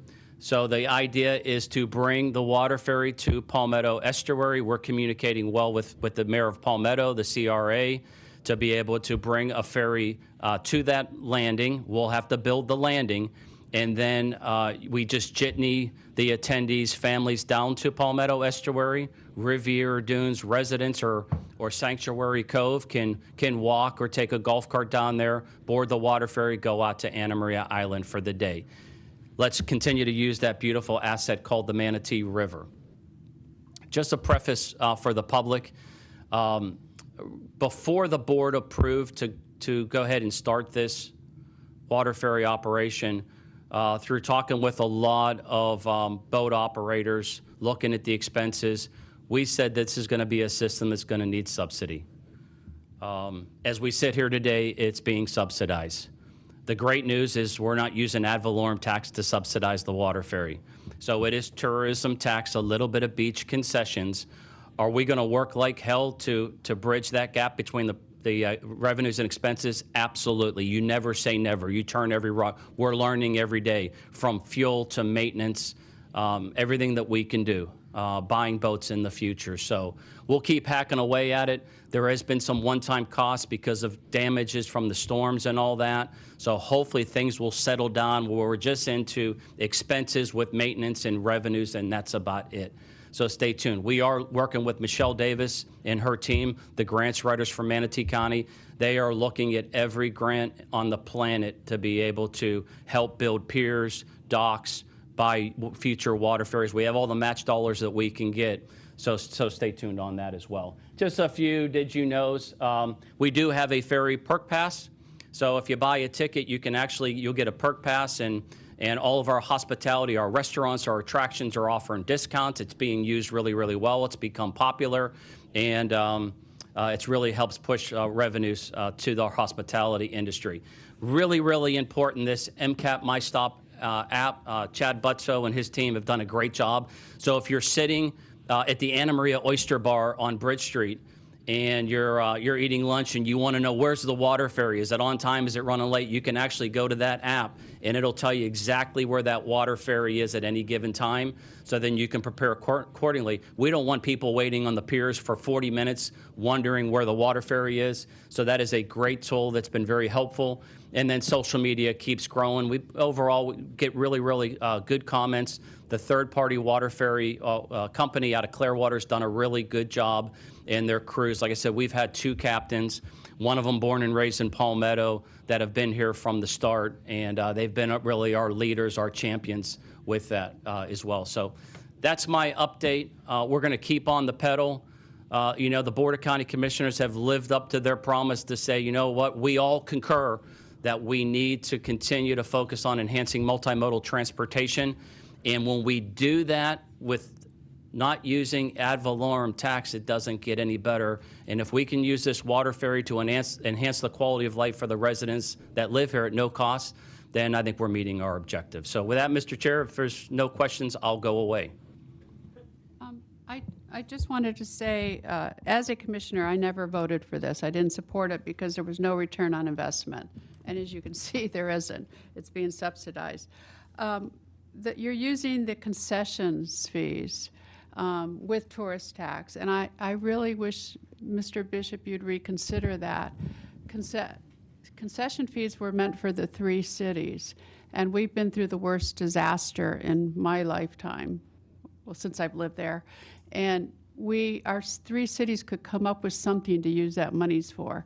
I think the tourist tax could cover it, you know, whatever the subsidy is. So would you please consider that? Because I think the cities need it. And the tourism has started to pick up. I have been talking to Elliot about maybe options in Holmes Beach, but nothing's been it's ready to even talk about yet. So we are looking hopefully for something in Holmes Beach. Hopefully we can also find funding for Anamaria. I can't believe the state's only given us 1.2 million. I think that's what the TDC was giving 2, and the state's given 1.2. Yep. So I'm going to work hard to try to see, because this is historic for the whole state of Florida, this site. And we just need to get that built. I don't know how we can do it, but I don't think anybody can maybe take a loan out, bond it. No, but we need to get that moving. But would you please consider giving the cities the concession funds that was always, it was the intent that they all have that for projects? Yeah, Commissioner Whitmer, I don't want to get in the mud with the beach concessions, but I want to respond to that. The reason why I came to the county administrator about utilizing a little bit of beach concessions from time to time was nothing but speed. We had no ability quickly to go through the TDC to get to the Board of County Commissioners to do a budget amendment.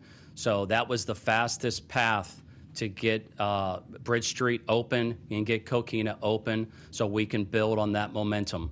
You're right, and I agree. To be able to use tourism tax proceeds and only tourism tax proceeds for the water ferry operation in the future is what I would recommend. Maybe you could pay us back if you can. I'm sorry, I have to say that for the cities. Okay. These island hopper type boats, when it's time to make the decision when you're going to make that move, I hope you consider some of the local captains, because they also have pontoon boats that they take people out for sightseeing trips. And I'm concerned that once we start offering, if the county starts offering island hopper at $7 a person, it's going to put a lot of these locals out of business, because a lot of people are getting on their boats just because they want to get out of the water. You know, they might say it's a dolphin tour, but they're going to see dolphins on the water taxi as well. So I'm hoping that you can allow some local private enterprise to be subsidized if you decide to take that venture. Yeah, Mayor, never say never. We do have the equipment right now to run the hopper system. So what happens is when the third ferry is in service, that'll do nothing but go from downtown Bradenton to some landing point on Anamaria. The pontoon catamarans that have been in service for over a year will do nothing but stay on the island and go up and down the island once we have 2 stops established. It's a tough public transportation. All the The private boat operators had the ability to bid on the county opportunity. I received no bids. And like I said, never say never. I think if we have a capacity problem where it's so popular and we need some extra help, then I think we look at that. Sometimes we just buy a third ferry. So there's a balance there. Just being totally transparent with you. We even reached out to a lot of the local fishermen to say, hey, the bid packet's going out. We hope you bid on it. And nobody bid on it. And now with the success, I get some local boat fishermen and all that call me and want to partner now. Like I said, never say never, but right now we're going to stick with a publicly owned system and make sure that we're getting the capacity there to generate as much revenues and consistency as possible. I'm going to speak as a Holmes Beach resident. And I applaud how far you've gotten, because I know this is not a walk in the park. A Holmes Beach resident will pick up the paper and read that TDC is giving $1.5 million to fix a pier so they can bring the water taxi to it. They're giving so much money to build another boat so they can bring more people to the island, to your city. Now, they're reading this article. Then they come to the part where, but they could not get funding for the broken, cracked, small sidewalks or to help improve the bike lane on a tremendously dangerous area. Now, you're not going to make a resident happy, because they're going to say, why aren't I getting some funds from this TDC to cover the expenses that I pay in my taxes to the city, to cover the roads, the patrols, the other expenses that the tourists bring to my city? Because the resident is not seeing a check every month because of the visitors coming to his city. And you can tout, oh, the businesses are making money. Well, the resident doesn't see that money. So to ingratiate a better reception between residents and visitors, the balance should become a little better between what the visitor is costing the resident versus the visitor is always right. That starts a unhealthy attitude in a city, and you don't want it, because Holmes Beach works like crazy to keep a balance between the visitors and the residents, so it's a peaceful, enjoyable atmosphere. But when they read, so-and-so got all this money for the tourists, and we can't get this money to fix this problem, it isn't going to go very far. Thank you, Commissioner. I think the good news is that being on the agenda takes that initiative off stuck. And then I'll make one more comment related to moderately trying to bring visitors to the island. I think I made the comment at the TDC meeting. You're looking at a tourism director that's not into breaking tourism records. I think I made the comment, and I think I have Dan Diggins here on my TDC, and Commissioner Whitmore is the longest tenured TDC chair in my career. Because if the community wanted that, they have the wrong tourism director. I truly believe in my heart, and I don't control all the tourists that come into Manatee County, but we manage a brand, and we stick to our brand elements. So if we can moderately bring in 12 months of visitation, and we know our 90 days of hell that I talk about, right, February, March, April. It doesn't mean you give up. You keep hacking away at it to try to enhance multimodal transportation. But I know that we're going to adhere to our brand elements, and our brand elements are low-rise, low-key, couples, families, destination. And we're not out there hang me from a tree if I promote Anamaria Island for spring break, because that'll never happen, okay? So I hear you. I'm a community servant first and foremost, and a tourism director second. And if we can help bring new dollars to our community that we'd love to live and play, then we've met our objective, and we keep hacking away at it. And I love these conversations because I want nothing but candidness. I'm not hiding behind a wall, and if there's something on your heart, I have my cell phone that I answer 7 days a week. Anyone else? Nope. All right. Well, we're well past the 90-minute mark where we're supposed to take a break. So we're going to have to take a break. It's 3:10. We'll take a break for 10 minutes till 3:20, and we'll come back and continue on to item number 5.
like reactivate this thing? There we go. All right, we are back, and on item number 5, efficient services. Vague. Go ahead, Dan. Good afternoon. I don't know what this is. Good afternoon. My name's Dan Thomas. I'm the ITS Deputy Director. And some would say efficient services and IT don't go hand in hand, but believe me, in my heart, they absolutely do. I want to give you, I'm going to try and get us caught back up. Page down. There we go. Just a little background on what IT and the technology component in Manatee County. We support the 15 departments, all the constitutionals, and any given time we're running about 70 active technology projects with 30 in the backlog. We meet this goal by fielding 82 folks in our centralized, it's central IT, and then the departments have another 50 representatives that take care of the departmental needs working in conjunction with central IT. The division that I operate is business services, and we focus on the help desk, project management, and business management for the county. And there we go. And from an efficiency sake, how we approach getting a good understanding of the business needs is engaging those customers early and often. We sit down with them to try and figure out where their technology is heading, where their business problems are at. And we also, in order to understand what they're utilizing, we now review all the procurements that the departments are using, so that we can find out where all the data is. And if we learned anything over the last storm season, data is key and king. So one of our strategic initiatives this year was to improve our data management capabilities, and that's understanding where all the data sits. And today we have over 250 applications in the environment. It's a very over 700 servers. And so that team of 82 are supporting a very complex environment. But our processes are built to be repeatable and bring value to the customer around understanding of not just what their needs are, but what workflows they may need to put together, the business processes, the ROI, so they can go and get funding. We kind of do the whole bundle of what the reoccurring costs are going to be. So we work with the customer up front in order for them to understand what it is it's going to take to deliver these projects, because a lot of our efficiency is through technology, and we're looking at a lot of AI projects in the county right now, and a lot of that is driven without data. You won't have good AI, and without connectivity, which is our other strategic initiative, we're pulling data from places that we never did before. Data from the dams, SCADA systems, other things, those are all feeding Peregrine. You saw earlier some incredible things happening with dashboarding capabilities to make information available to folks. And for our friends at Holmes Beach, what I would say is, I know you guys are in an outsourced environment. We can have future conversations if there's anything that we can do to support you, but I would say the very first thing that I would offer is if you're looking at any technology purchases, talk to IT with the county, because we probably have vetted some of that stuff. We do a security assessment up front. We do records requests, record retention requirements. We build a full portfolio of what it's going to take to operate that software.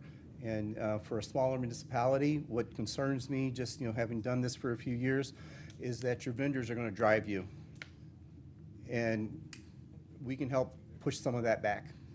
So please, feel free to give us a call. We'll help where we can. But as far as efficiency, we're very much a ready, aim, fire organization.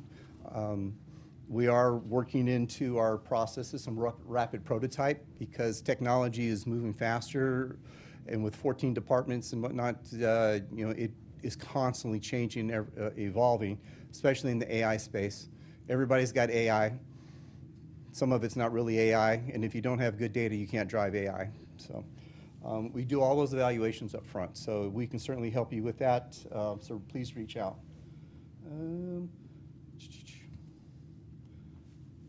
Some things that we're working for, because we're constant process improvement, improving Tiger teams, rapid prototypes, prioritization at a portfolio level with 70 projects. We have at least 14 number one priorities because we have 14 departments. So we're working on our processes to kind of give a holistic view of what is the top 20, 25, so that we get those delivered. We have doubled the amount of projects this last year by this early engagement. The practices that we're using now, we started about 1.5 years ago, and we typically complete about 35, 40 projects a year. We'll be over 60 this year, and we're just picking up speed. ROI analysis, that return on investment, there's a lot of reasons you do a project and you spend citizen money. We try to step back from that and take a look at the total cost of that investment year over year. We're doing a lot of creative things with contracts, leveraging state contracts, that sort of thing, and we can provide that guidance to you if you like. Hey, Dan, let me interject, please. Yes, So, sir. Mayor, what we're offering, similar to what we did with Anamaria, is we're offering our services IT. If there's something you'd like for us to come in and evaluate, we're a big organization. We helped Anamaria on several pain points, so we're just offering that service if it's Appreciate needed. it. Thank you. Yeah, it with regards to P25 radio, cloud server base, any applications as AI, public records, but we're here to support. Thank you, Dan. Yep. Thank you, Charlie. Dan, real quick on that. One of the things that's fairly important, customer service related, we're looking at implementing the chatbot on the website to help people more quickly find access to services, and then the augmentation of the customer support over the phone. That might be pretty helpful. Where are we with those? On the phone, that's a very expensive endeavor. So we're working through those requirements to make sure that we hit that. The chatbot, Cortez is his name.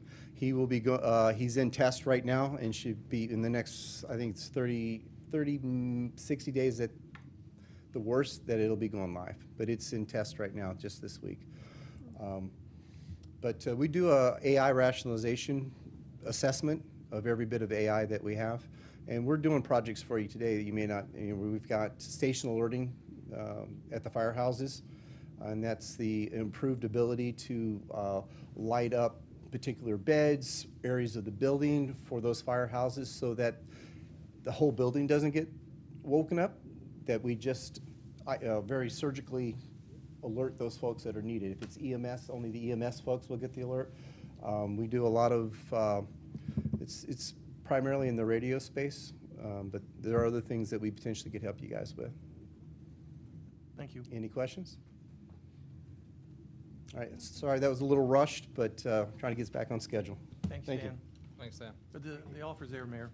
Thank you. Appreciate it greatly. right. Item number 6, water sewer franchise agreement with Pat Shea.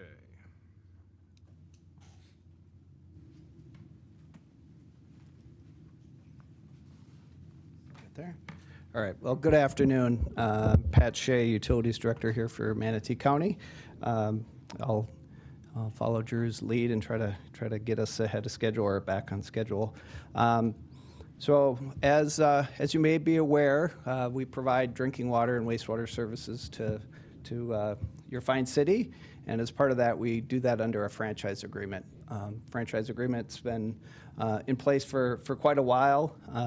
Interesting note, as I was looking back on the record of these franchise agreements, the last renewal, I think the city of Holmes Beach was the only one that was approved or ratified in a timely manner, so that the old agreement didn't expire. The other agreements all expired by a few weeks. So they're set to expire December of 2026. So that will get us about another year, a little over a year to review those agreements with the assumption that your fine city wants to continue receiving drinking water and wastewater services from the county. It'll be myself and my chief utilities engineer that will work with probably your city engineer on the process. So I'll probably reach out to you, Mayor, and ask for a designate, and we'll work that route. All 3 cities on the island are on the same schedule, so we'll be working together to try to, the best possible, try to come up with one very, very common agreement. There's some potentials for some differences because, of course, the utility systems are different in each community. Just to share a little bit about what's going on in the utility department. On the drinking water side, we provide all of our water from the Lake Manatee Water Treatment Plant on the east side of the county. We've received 2/3 of our drinking water from the surface or from the lake itself. The lake is constructed and water is backed up by the Lake Manatee Dam that provides the surface water where we get those 2/3. The other 1/3 is from the East County well field and some wells located east of the water treatment plant. So 2/3, 1/3 source. We're due for a significant expansion. Call it Basin D. So we have 3 basins, very creatively named A, B, and C. Basin D will be the next project. Guesstimated, engineers estimate to be about $198 million. We'll start the design process in 2026.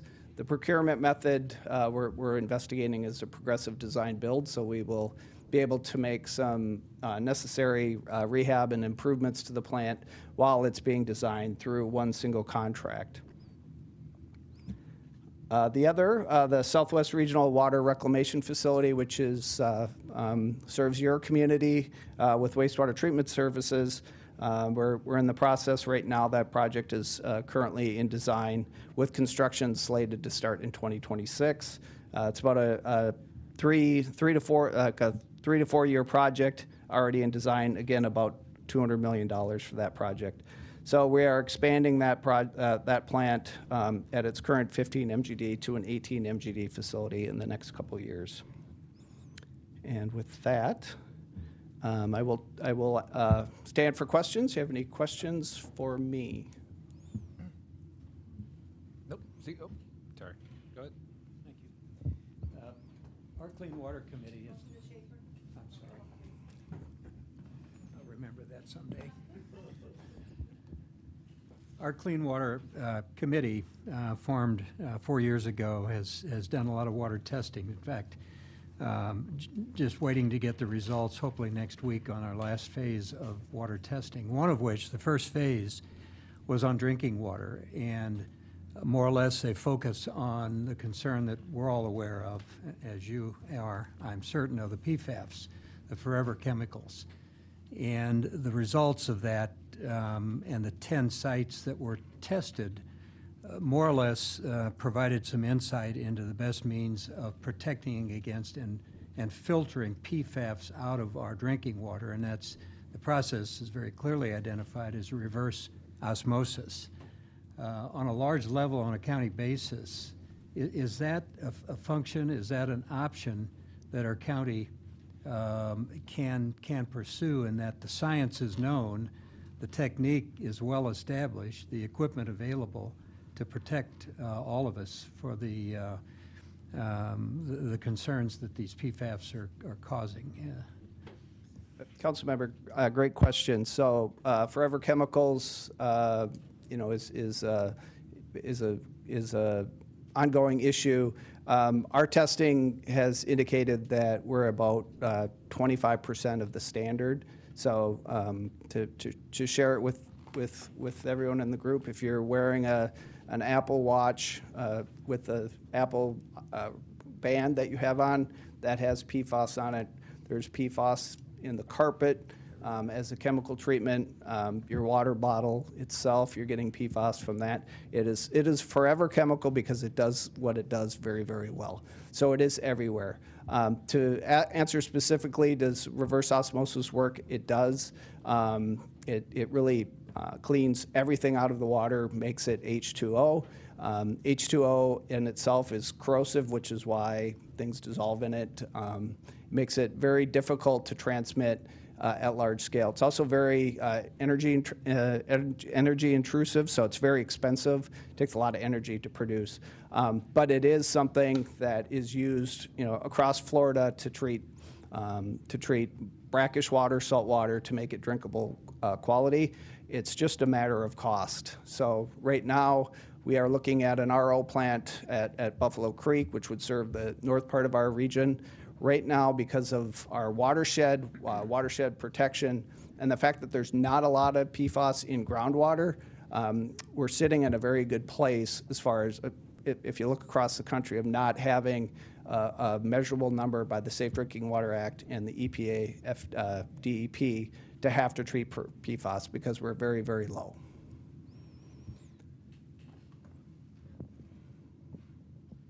I presume then that it's really up to the individual. We have an educational process through our Islanders for Clean Water, a spinoff of the Clean Water Committee, as far as trying to educate those who pay attention as to the means everyone can do in their own household. Obviously, filtration systems in at each location, business or residential, is available.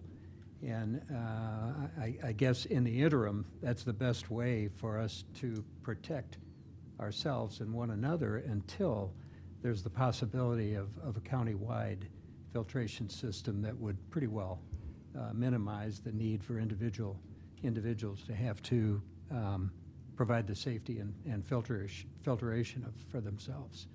Oddly enough, some of the new refrigerators, it's incredible.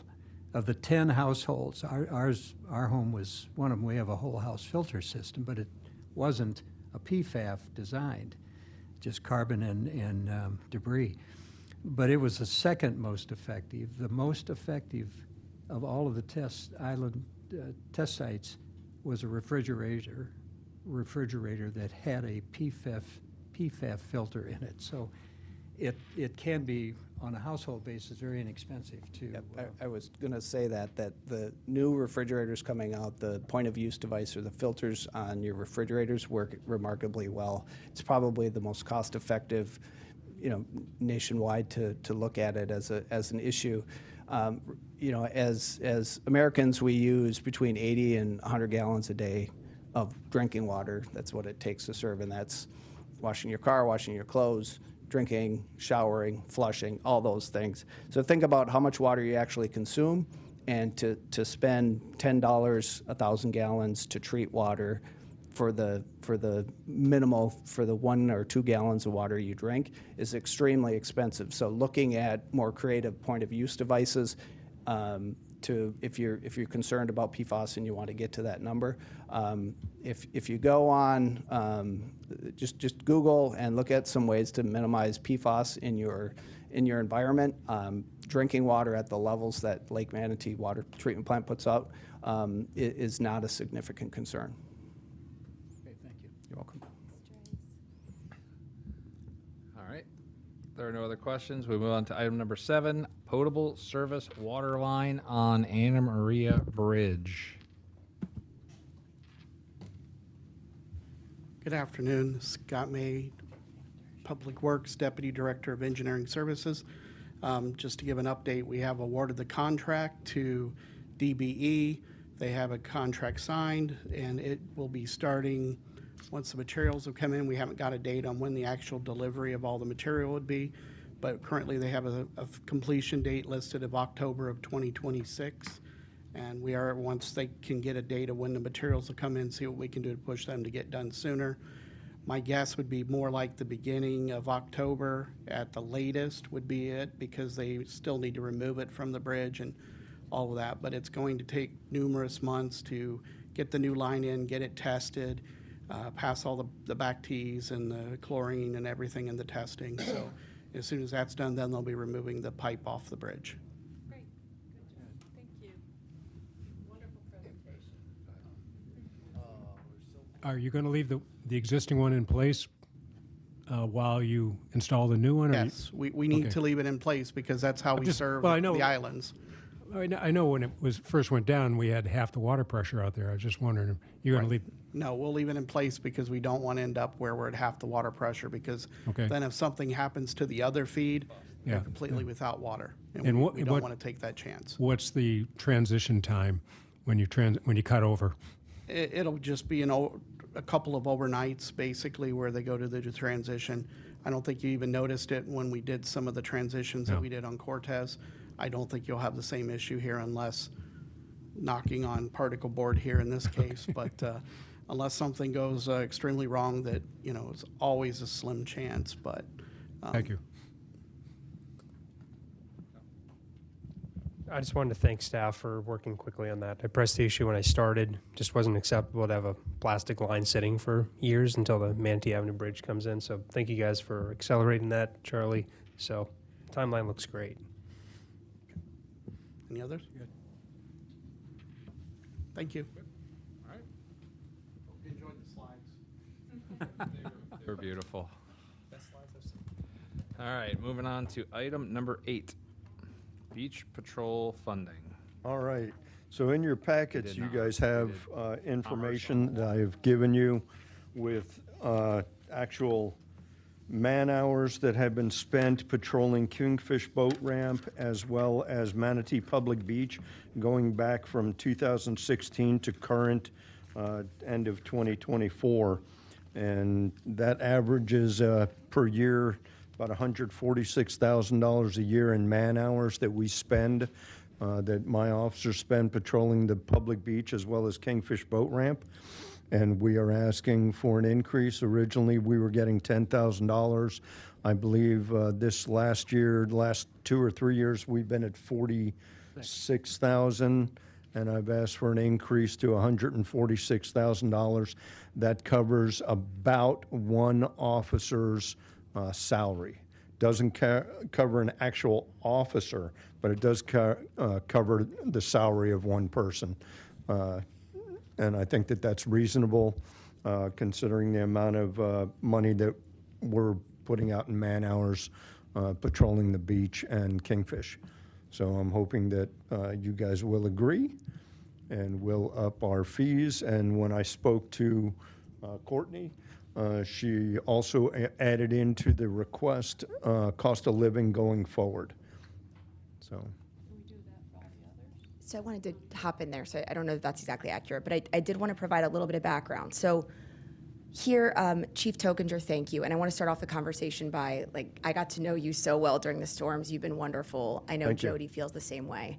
I did look through these, and this is the first time I've seen it laid out in this format. Actually, it was about 2 hours ago. So I quickly put together some slides that add a little bit of context. But so you'll see here, thank you to Chief Tokinger. So he laid out since 2016.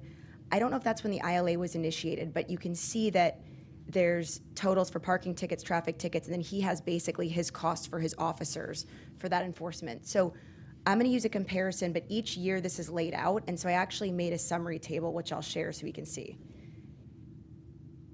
So 2016, the requested amount, and that was based on the cost to Holmes Beach, was $177,000.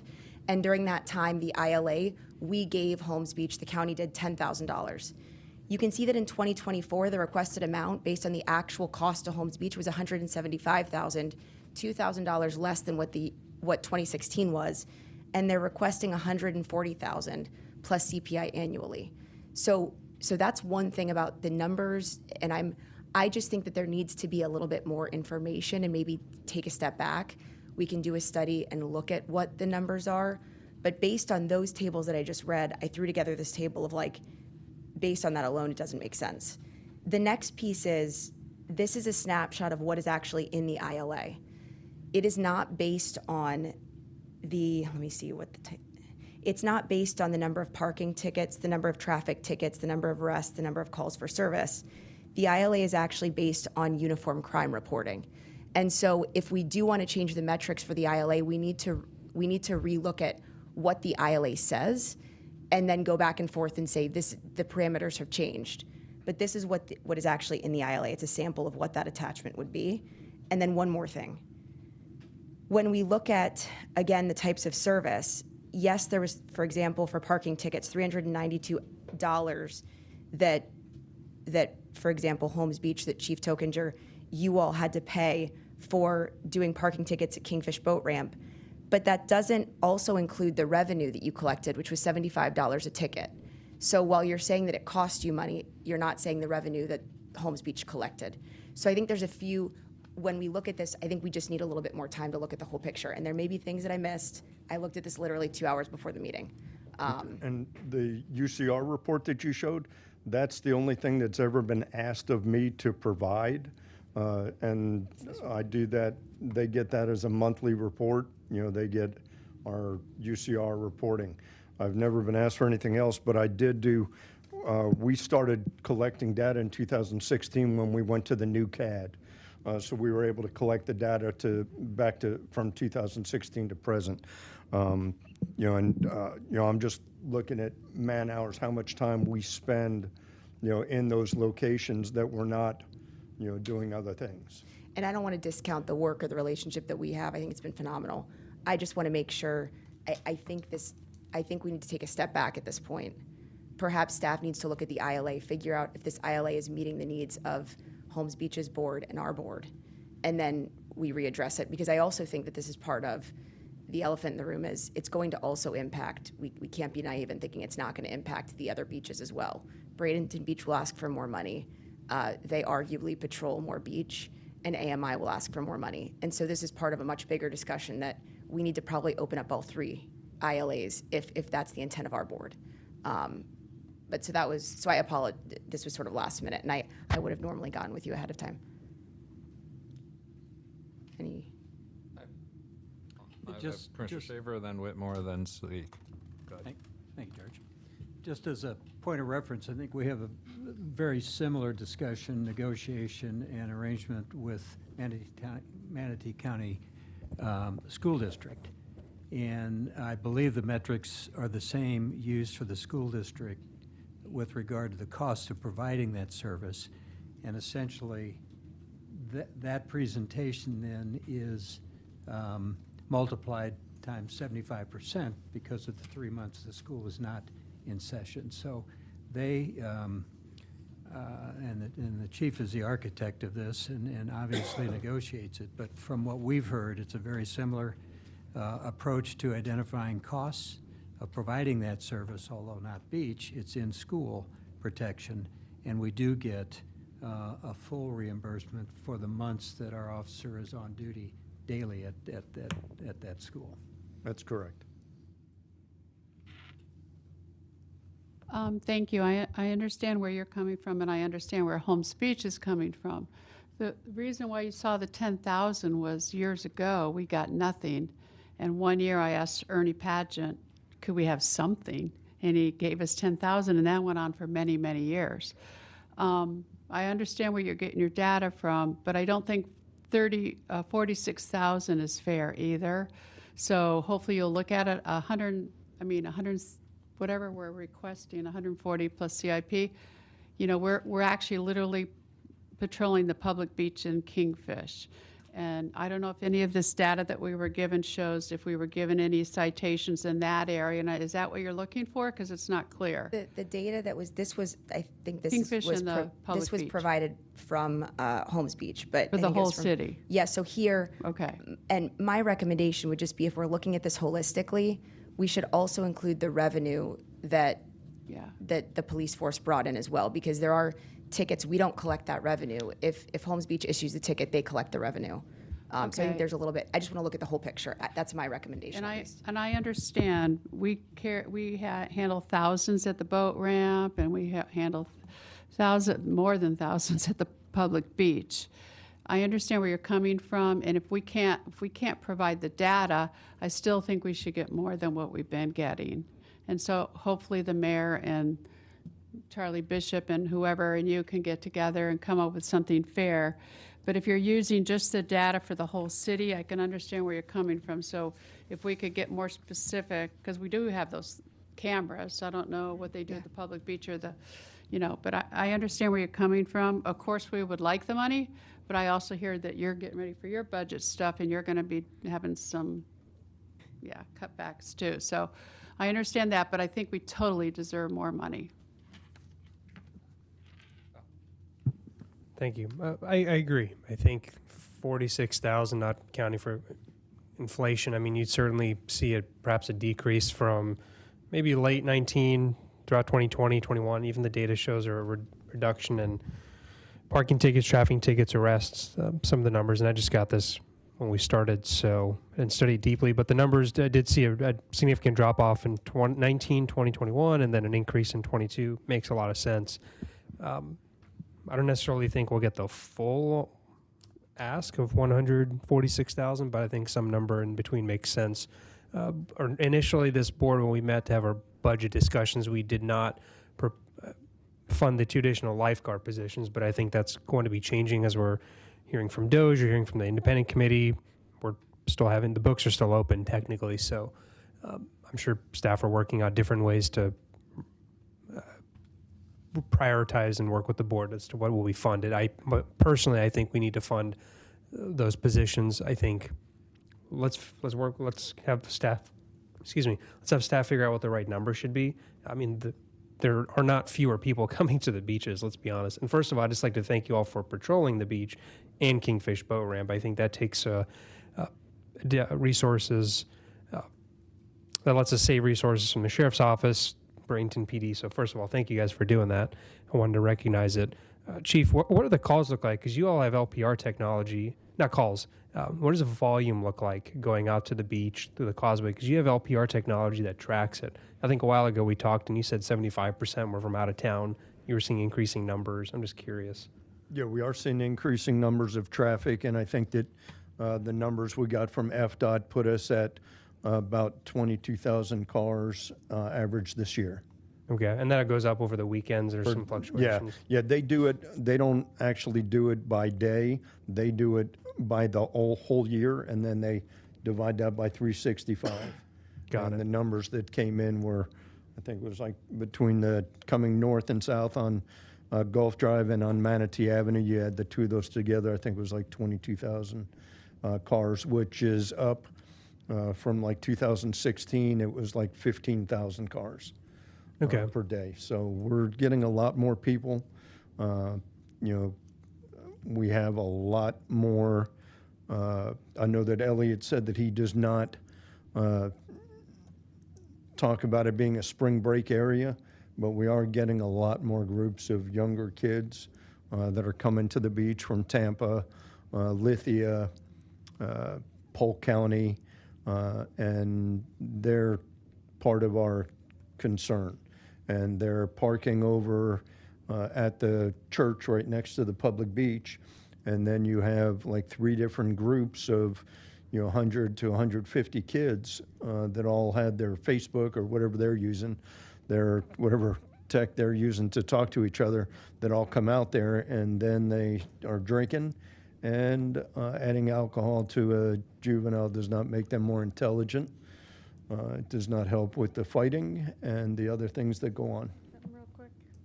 Sure.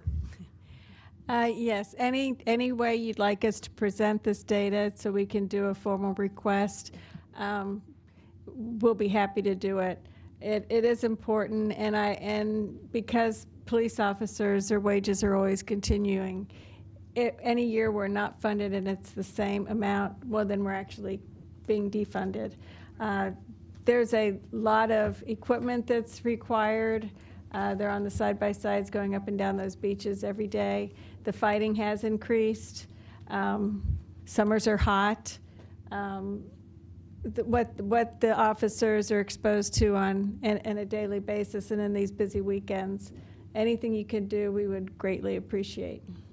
I just wanted to add one more piece of context, too, is that it's very late in the budget season already. So my recommendation on staff side would be to take a look at this over the next year and get this all ready for the beginning of budget season. I mean, that's only a few months away when we start the new budget session. I'm looking at the board really for some direction here.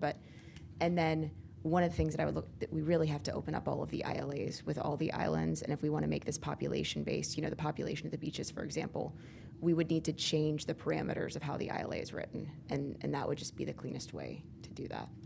Can I make a recommendation if you make it population, not residential population? Yeah, it would be It's the beach amount of visitor traffic that's exactly. coming to the island. And if there's anything you could do in the meantime by giving us an increase while we're doing this island-wide study, so we can get in this budget season, it would be appreciated. Based on what, though? I mean, I'm as confident that 46,000 is the exact right number as I am confident that 140,000 is the exact right number, because I have absolutely no frame of reference of which one is the correct number. So I don't know what we can do without any formal request and diligence to be able just to do something during your budget season as we're going through our budget season. I don't have that information. I mean, literally the first time I've seen this is now. Yeah. And so these kind of joint meetings are more to put things out in front of everyone for open discussion, to then do something with them down the road, not to make decisions on contracts on the fly with not even a majority of a board sitting here, much less being able to vote on anything. So I can appreciate what you're asking for, and I don't disagree with the fact that we should be paying a fair share and a fair amount for what we're providing. But also to Courtney's point, if I just look at the parking tickets at $75 a pop, that's $30,000 worth of parking tickets last year. That $30,000 plus the $140,000 being asked by itself is 100% covering that $175,000. That doesn't count the traffic tickets and everything else. Like, we need better information.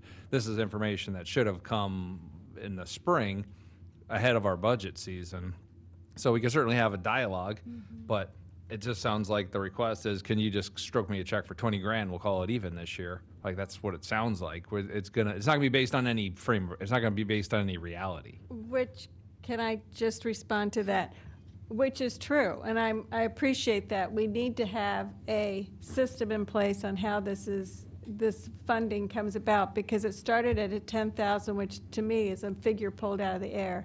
And then when Sherry Corrier was here, she had some COVID money, I believe, that was set aside extra, so she just put some more money at it. There wasn't really a rhyme or reason of why it went up, except that we asked and they understood. 10,000 doesn't cover anything, which is why the chief has been coming up with the time spent by the officer. As far as parking tickets, you're not really supposed to set parking tickets, or the amount of tickets you give is funding a police department. It's supposed to be used as a deterrent, not as something where the police are going to go out and try to set a quota in order to fund their police department. So the base of the money on the parking ticket is just a deterrent to try to get people to park where they're supposed to legally park. But yes, that's why we've continually spent providing the hours spent and what they're actually doing in a day to try to get a data that supports how much funding you all would consider providing for the city of Holmes Beach for funding the beach, the entire length of the beach. It's not just the county beach, but they're out there, you know, enforcing the county codes on the entire length of the beach, and also the Kingfish Boat Ramp. And just, I have a suggestion, and I know you could probably do it. And all due respect, I know, Courtney, you're being told, you know, what's going on and what you need to do. I'm going to ask the county administrator and the commissioners to look at funding $25,000 extra out of your commissioner's reserve budget. You know, I'm the only one that knows about that.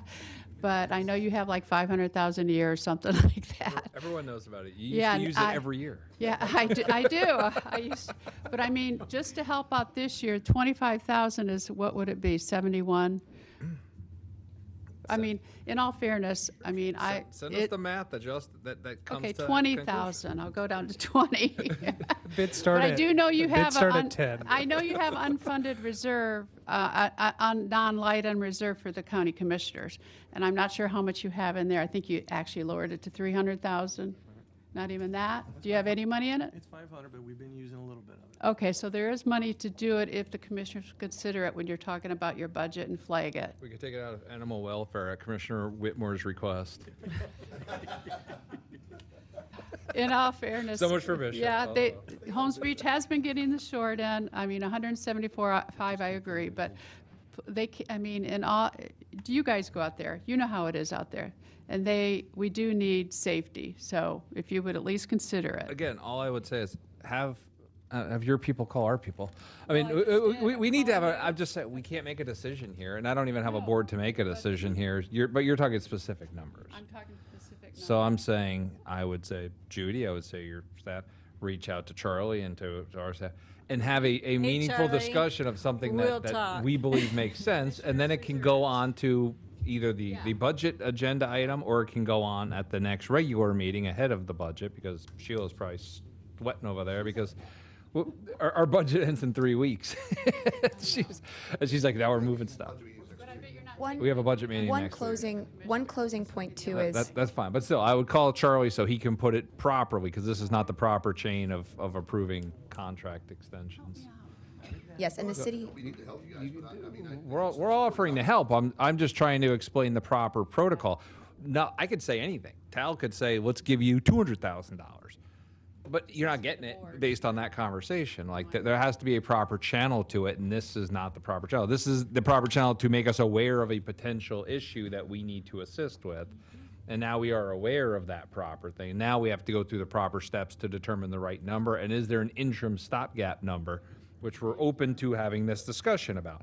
But we're not going to come to a number negotiating with you here. Humbly we request. Carol? September 10th. I appreciate the fact that you're considering, again, because you know as well as I do, that figure is not anywhere near what they face out there. I don't. But a procedure needs to be worked out so that we're on the same page. And two, when the chief sends his officers on that patrol, we have to send a second officer to when they respond, because the amount of violence that has come to the island has increased tremendously. Back in 2016, you might have a fight or a drunk or somebody wanting to commit suicide down there, and they'd intervene. Now when they go down there, there's guns in the cars, there's drugs in the cars, there's good knows what's in the cars. So the procedure is you send two for protection. So you're talking safety. Keep in mind, the response is just not an officer responding to a problem. It's a big problem, and you have to send two. So that amount of resources now is taken away from the neighborhood patrol to go to the beach patrol. So money-wise, yes, I understand you have to look at it, and just like we do. But don't push it off like, oh, he's just responding to a call. These are sometimes very dangerous calls they respond to. And they need the resources to keep efficient, big officers, we have very big officers, on the patrol. Thank you. I know we're trying to get through the rest of the agenda, but our method of determining the cost has been consistent. And we've provided that number year after year, and we've gotten nowhere. So part of the frustration to the county commission is the fact that we have attempted and have failed to convince the county commission to take a more genuine and fair approach to covering the costs. We know what our costs are. I just suggest, perhaps, does the county know what they're saving by virtue of our force patrolling as another judge of what it is saving Manatee County by virtue of our municipal force providing that service. So I think this isn't the first time we've had the discussion. I understand and totally agree, George, that there needs to be a common, consistent approach to determining those costs observed by all of our cities. But I hope everyone listening to this and will be a part of the decision-making process, it's been a very, very unfair, inequitable support in the past. Sure, and I don't think you're getting pushback from anybody. All we're saying is we want to make sure we're doing it the proper way. I haven't heard from anyone saying just take your 46 grand and go home. I think you're getting consensus from our administration and from the commissioners that we're open to having this dialogue. You're talking about what's been done in the past. Clearly, previous 4 years have been a different dynamic with Holmes Beach than the past 12 months. So I think you're at a good time to have a meaningful conversation. I just think it needs to be done properly. I'm not arguing it could be $140,000 and I'll be all for it if that's what it shows up to be. I'm just saying we just can't stroke a check on your way out the door. Fair enough. The subject's on the table. Then Okay. That's good. Agreed. Appreciate it. So the chief just gave me a reminder, and I checked my email. So we did, as a board, get this sheet on February 28th this year. The numbers haven't changed. The only difference is the ask was 140, now it's 146. I'll forgive the 6. So we have this data, so at some point the ball got dropped somewhere. So Charlie got the email, I got the email, Stephanie got the email. So apologies for that. We did have the data sooner, it just wasn't brought up in a board meeting. I don't think we should be waiting a whole year to figure out a process, but I don't think we should just cut a check. So Courtney, can you just work with the chief and figure out what that number in the middle should be? Because we did technically have this information sooner. I will. Okay. And our staffs, this was in Jody's court, public safety. Obviously, her recommendation is to be consistent with the ILA, and so that's where it fell short. So again, we'll work together. Maybe either we'll revisit the ILA language or we'll revisit the data provided to make sure it fits within the constraints of the existing ILA to make it make sense. Thank you. Bring it back to the board. Yes, sir.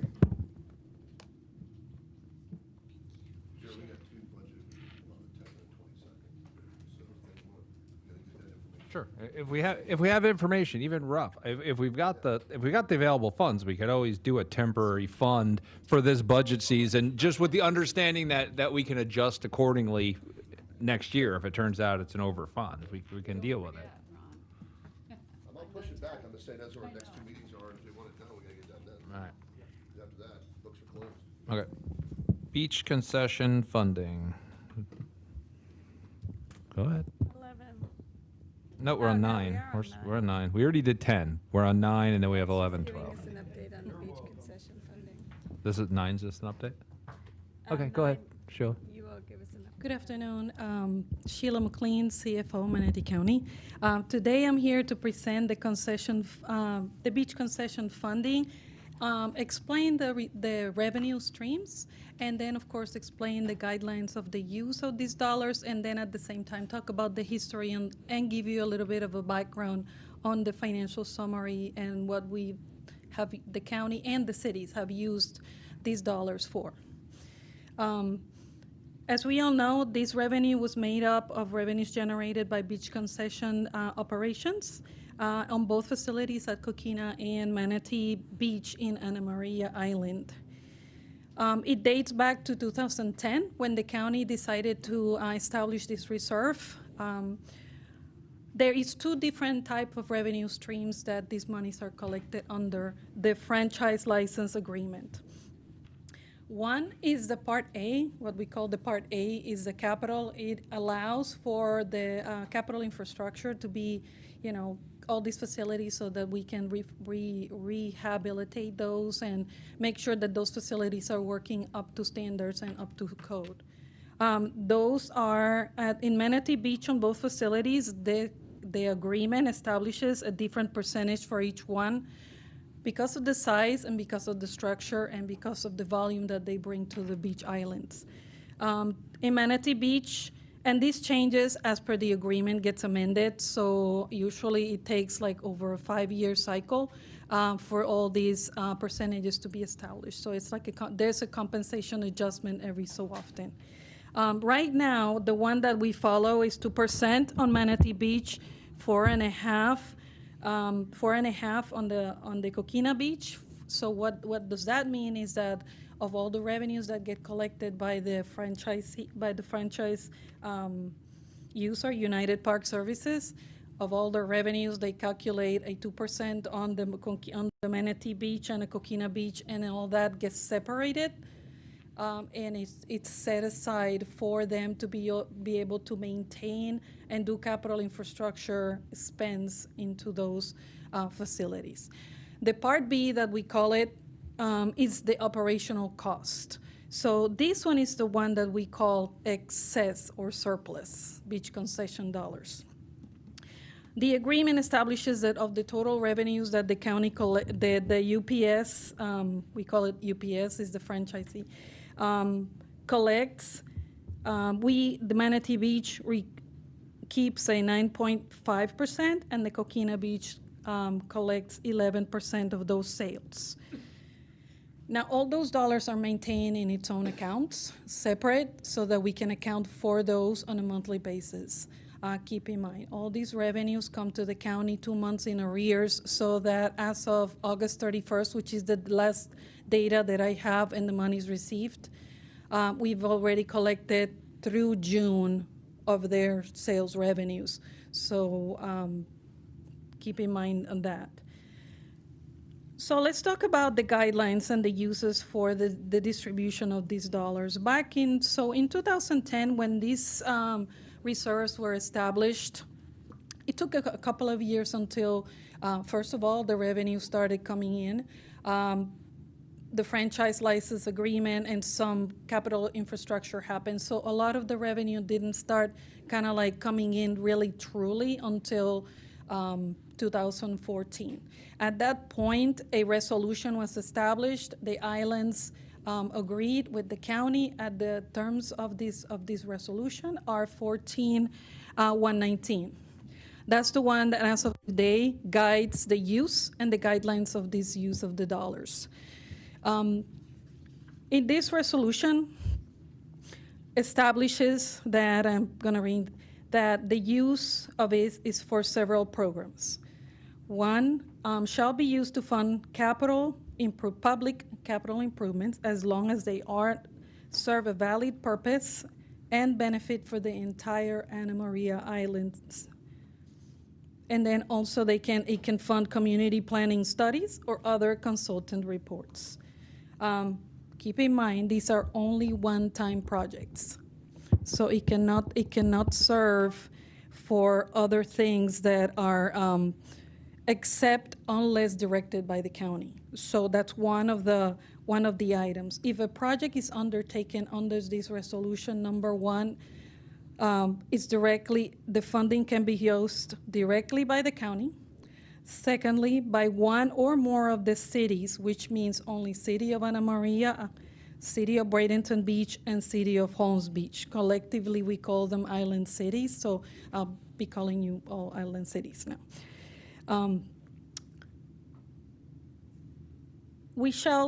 So once the cities combine their efforts and come together in determining what their intergovernmental projects are defined as, and maybe I'm over here. Sorry, I forgot to move the slide. So these intergovernmental projects, the board shall select these projects in accordance with the following criteria. One, the interlocal project shall benefit the entire Anamaria Island by evidencing a joint letter executed by all the mayors of each one of those cities, and provide this support for the funding to the board. Secondly, before considering this interlocal project, the board shall receive this written request by the islands, and this request shall include a letter of support, description of the particulars of the interlocal projects, which you have already done that in some instances, a statement of the reasons why the intergovernmental project meets the criteria, and how does the islands a detailed description on how of the matching funds that the islands are to provide to undertake this project. This should be, and also very important, this project shall constitute a one-time project and shall not result in additional governmental services to the county. And number 4, the funding of an intergovernmental shall be memorialized in an interlocal agreement, and it is only on a reimbursement basis.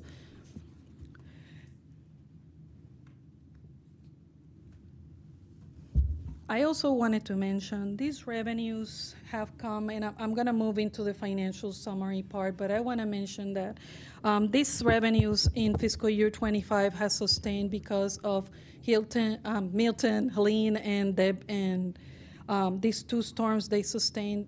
There was 3 months of the year that they didn't operate, so the revenues were not collected on those, especially on Coquina Beach. That resulted in a revenue loss of approximately $60,000 to the islands. It may not sound like a lot, but it is a lot to those that need those dollars. So I want to talk a little bit about the historical financial data of the beach concessions, and I'll be very quick. Since 2010, like I said, through fiscal year 25, and I'm saying June because, like I explained, it runs through months in arrears.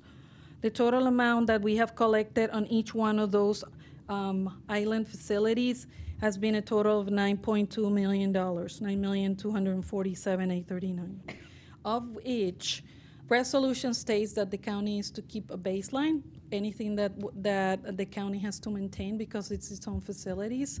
The resolution states there is a $233,000 on an annual basis that the county keeps as baseline, so anything after that can be put out there as excess and surplus. As of today, as of August of 2028 of 2025, again, June revenues received, we have in the beach concession $504,936. I did a little bit of reconciliation. The total revenues collected, this was only the portion that came to the county, was $9.2 million. 40% of that was the baseline totally for throughout all those years, 15 years, $3.7 million, and we have spent, not only the county, but the islands in total, we have spent $5 million in total. So you're going to ask yourself, what have we used these dollars for? So there is a multitude of, over the years, we've had, like back in 2019, we had the interlocal agreement with the islands where approximately $924,000 was disbursed to the islands for several equipment and one-time purchases that they did and they needed. Now, as of today, and I did a reconciliation and I wanted to talk, as you spoke about the water ferry, there was approximately $628,000 spent in 24 and in 25, 2 years, of beach concession dollars used for the ferry. In addition, I added a couple of other items that we have used the dollars for. Like I mentioned, it was those interlocal agreements that we had back in 2019. The Anamaria Island Community Center, that was for the city of Anamaria. Holmes Beach, city of Bradenton Beach reimbursement. Besides that, we funded after Helene the beach towers so that we can bring them back into service. Day porters at the island. Manatee Beach playgrounds, ADA restrooms and trailers, the water ferry landing and docking at Coquina and Bradenton Day, as well as the Palmetto docking site.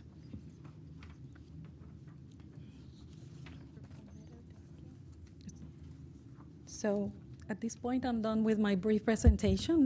Does anybody have any questions?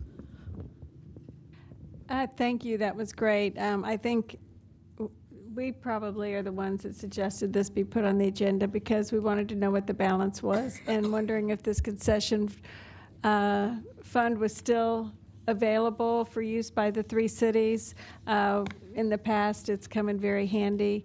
I know we did a request several years ago, but the money was used for, I believe, when they got rid of the Coquina Beach Mark, they used the funding for that. So we've just been sort of hoping it's going to start rebuilding so we can come up with another request. Sajay presented it the last time to the board. He worked with each 3 city on our own individual requests, and we're prepared to do that again as long as this funding source is still available, and we appreciate working with you. Thank you so much. Likewise. Any other comments? You don't have to. Charlie, I thought we'd moved water taxis under the public works team. We're still talking transit later this year, but concerns, mainly bringing this up because there were concerns over using beach concession funds. Or is there any consideration you're giving, or Chad or Scott, somebody might be giving to using other funding sources for this in the future? You're correct. We've started to migrate to Kevin Hoyt Transit, so it's going to be a transit operations, which allows us to start applying for FTA funding and wean ourselves off the beach concession funding. It was used for Palmetto, the beach. You heard that. Yes. Yeah. Again, I just recently used it for ADA funding at, I think, the South Coquina ramp. And as everybody knows, our restrooms were destroyed during the storm season, and we have black tie trailers out there currently. I use that money for that also. I think it highlights it's not just easy as let's just cut off beach concession funds and fund this taxi with public transit funds. We don't have a dedicated funding source for public transit, and we're talking about cutting bus routes. So, yep. But we'll have that conversation. Yes, thank you. Thank you. If there's no one else, thank you, Sheila. Now we got 2 left. Is Michelle here? No, we got to fill in. Oh, come on, Stephanie. Is there an update to this? They haven't heard it about the whole presentation. It's only 30, 40 slides. Promise. Nice. Let's go. Are we next? Yes. CDBG? Okay, go ahead. Next slide. Not to push it. There you go. You'll have to push next slide. No.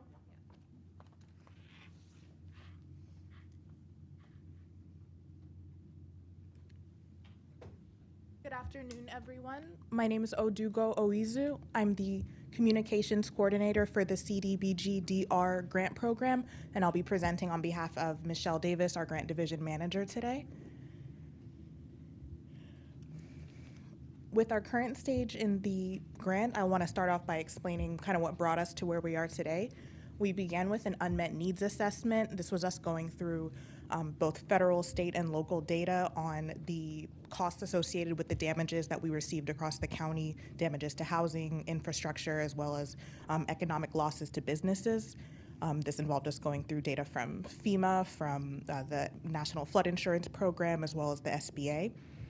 When we looked at the total dollar values of what the direct need was, along with subtracting what the financial assistance that is budgeted is available, we came out with our unmet need, and this is kind of the dollar amount we're working with to assess how the grant funding can be able to cover projects that address that unmet need for repairs that are still awaiting. The programs that we have planned so far to address the unmet need, all of this is detailed in our action plan document, but the breakdown of them is that our first program related to housing, known as the Home Recovery Program, that's got a budget of approximately $75.5 million, and that covers just under 30% of the CDBG-DR allocation. We also have a rental recovery program, and that's with a budget of $20 million and about 8% of the CDBG-DR allocation. Our third housing program is the Buyout and Safe Housing Program, coming in at about $12 million of the budget and just under 5% of the allocation. For our 2 infrastructure-related programs, we've got the Infrastructure Recovery and Resiliency Program coming in at about $125 million, which also includes $32,492,000 of a CBDGR mitigation set aside. I'll go into that on later slides. And with that infrastructure program, that amount covers about just under 50% of the allocation. Our infrastructure match program as well has a budget of $5 million and covers just under 2% of the allocation. We'll also be allocating about 5% of the grant budget to our administrative needs and about 1% to planning activities. I'll give you all a breakdown of the programs that we have planned. The first of our 3 housing programs is the Home Recovery Program. This one is directed at individual property owners across the whole of Manatee County. This applies to persons who had their primary home damaged during either Hurricanes Debbie, Helene, or Milton. And as long as they still own the damaged home and fall into our eligibility criteria, they qualify to be able to get home repairs up to $250,000 or home reconstruction or elevation up to $450,000. All of these amounts will be based on our own damage assessments for the individuals once they do apply. We'll also be taking our applications in a phased manner, so those who will first be able to apply once our program's open will be residents at or below 50% of the area median income. Our second phase expands that to individuals up to 80% of the area median income if they also have a household characteristic such as having minor children in the home, being over 62, or having a disability.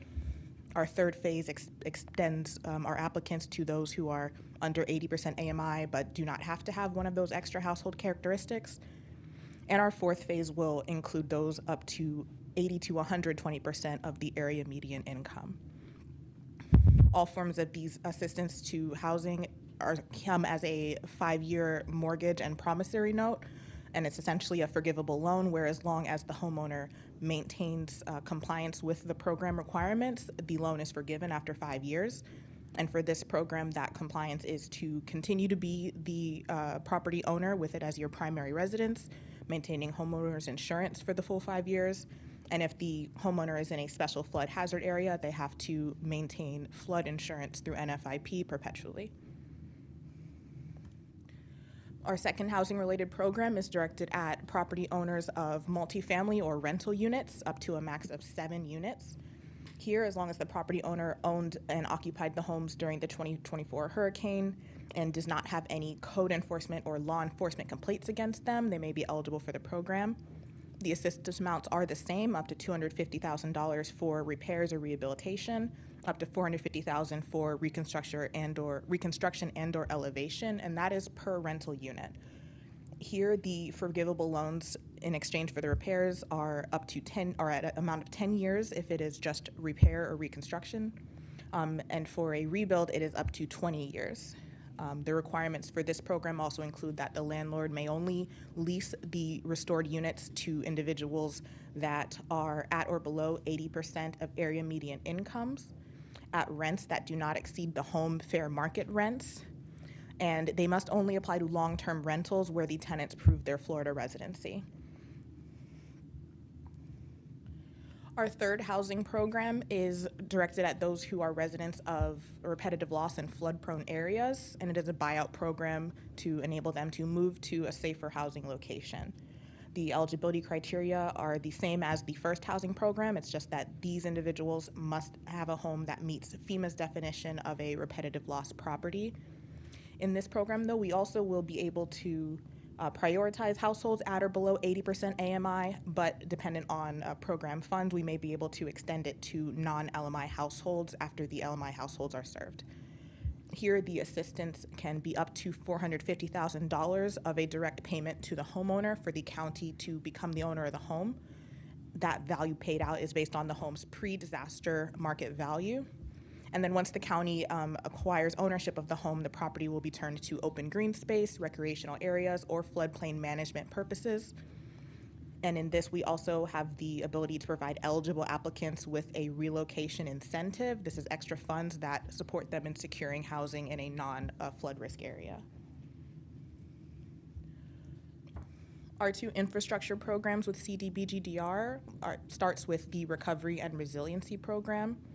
Here we'll be awarding projects through the unincorporated Manatee County as well as to our municipalities based on allocations.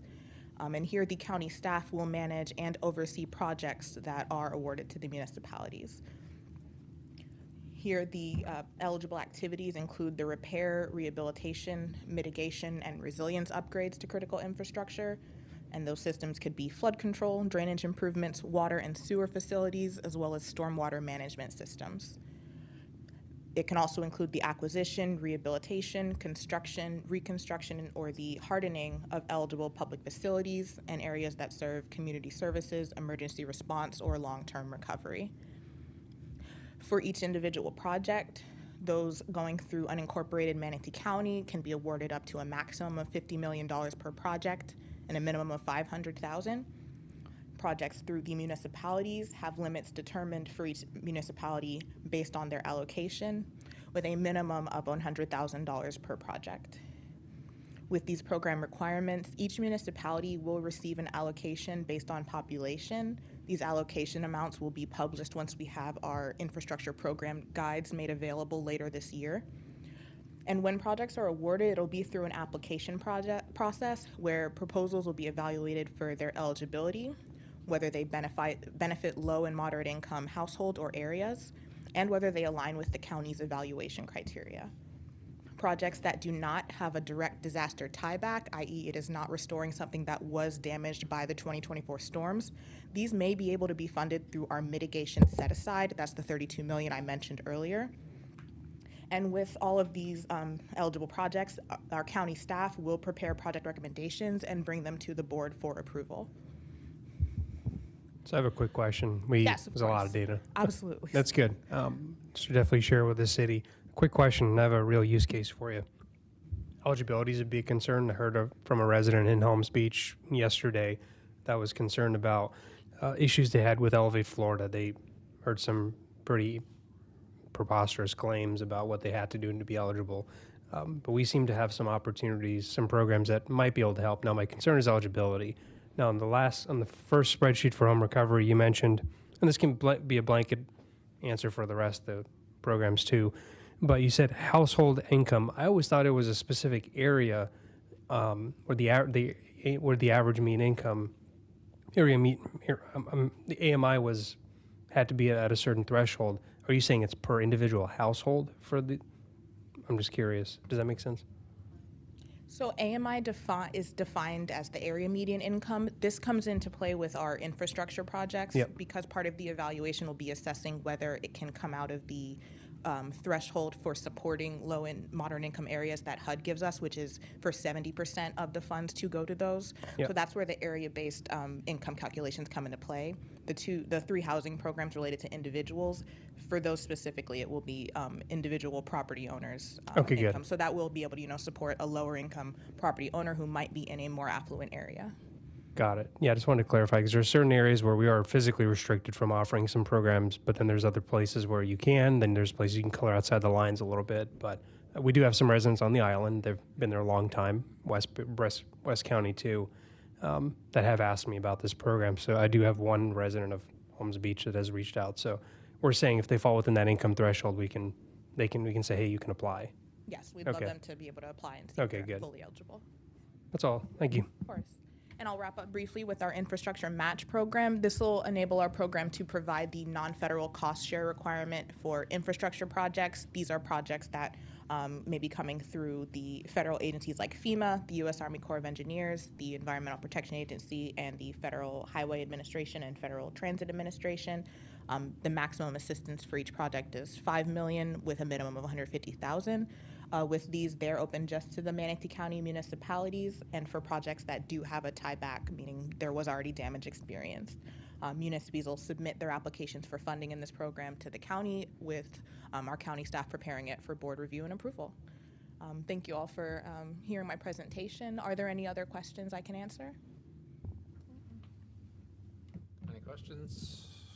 Here. Nope. All right. All right. Thank you you very much. Moving on to the last item, which is put on by Dan. Yeah, I was just thinking the beach concession funding. That was a good presentation by Sheila. Probably it was effective 2010, I think she said. Probably around 2008 or 2009, somebody said, "Hey, we can take a part of that every time somebody buys something at the beach, and we could get a funding source from it." So, and we ended up, 15 years later, we have beach concession funding. At the time, they probably looked at that person and said, "You're dumb. We're not going to charge people to buy a hot dog." Well, yeah, we do. So that leads me to what I want to talk about. Is it time now to think about paid parking at our beaches? The only way this would work is if everybody does it, all three cities do it, and the county. The county's the biggest entrepreneur of parking spaces at the beach, and I would just think that we should pursue it, give it some study, bring some companies in that know how to do this. Other beach communities around the country have done it, around the state have done it, and I just think it's a pretty good source of revenue in the future because we all know our revenue sources are quickly drying up. And I also think it's a good way for people to pay for a service. The county pays for the lifeguards, the county pays for EMS, and the lifeguards are at the beach every day. The cities pay for the trash pickup. I think the county supports some of that also. So I just think it's time we ought to pursue the discussion, and may not go anywhere, but again, I think all three cities have to do it together, and the county has to be a partner in the thing. Any questions, comments? Tal would like to talk about parking. Go ahead. Sure. I think you take a look at the broader landscape, right? You're seeing property taxes maybe go away, maybe they don't, maybe the household. We're going to see a decrease in receipts. I think it's a sensible approach for the cities to take first. I mean, if we were to do it, and I don't think there's much of an appetite for it, I think we just don't have the same financial pressure as the cities. We have a variety of revenue sources. In fact, we're not even totally dependent on ad valorem.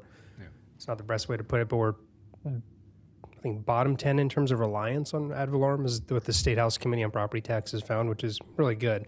But the cities are a different matter. You're having to raise your millage. You're looking at either taxing your residents to death, and that just causes more of them to leave, or you find a way to do what the governor's recommending, which is you charge tourists. Now, that seems like a pretty fair proposition. Parking is one way to do it. But I don't really know if it's beach parking. I was actually looking at your spots, the website earlier today, and you actually don't really have any beach parking. I mean, it's parking you can use to access the beach, but it's really city parking you're talking about charging for when you think about it. You have about a little bit over 24 access points. Most of them are pretty constrained when it comes to actually having parking. You're looking at certain streets where at best you have 2-4 spots. So you're really asking, what does the county think about implementing paid parking in your city?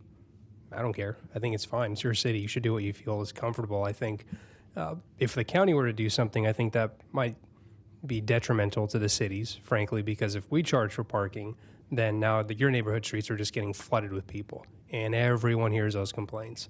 Plus, we don't need the money. So I think where I sit is I think you need to find creative sources for revenue. Charging for parking makes sense, but it's up to your city to determine that. I think I'm not necessarily hurting for money for parking. If anything, more people coming to public parking is a good problem to have. So that's just kind of my personal opinion on it. I was going to go. Did you want to say something? Go ahead. Yeah, I think what concerns me more is the narrative. You don't charge for parking for revenue per se. That's what upsets people. You charge for parking because you're trying to properly set the supply and demand for parking and fix your traffic that circles around looking for parking, and then you use the quote-unquote revenue from that, the proceeds is a better way of looking at it, to improve the beach people are going to that they're then paying for parking for. If you treat this just like a supplemental way of throwing money onto a pile and using that for something someplace else, that's what upsets people, because now you're just using them as a revenue source and you're bleeding them dry. It's the same thing we had with the video cameras out by our schools, because it wasn't equated, other than a little bit of crossing guards, it wasn't equated to anything. It was just people looked at it as like, hey, this is just a revenue grab for the county. So talking about, oh, we don't need it. Well, we just had a conversation about needing money for security and for police. We're having conversations about lack of money for concession parking. We're having conversations about lots of things that can be improved at the beach if we had financing. Does that trend down to becoming fungible money someplace else because you no longer have to pay for chief's services out at the beach? Sure, but that's not the narrative. You don't tell people that's what you're doing. You focus the money from the parking revenue to improving the beach, so people have a better place to go that they're paying for, and you improve their enjoyment of the area they're paying.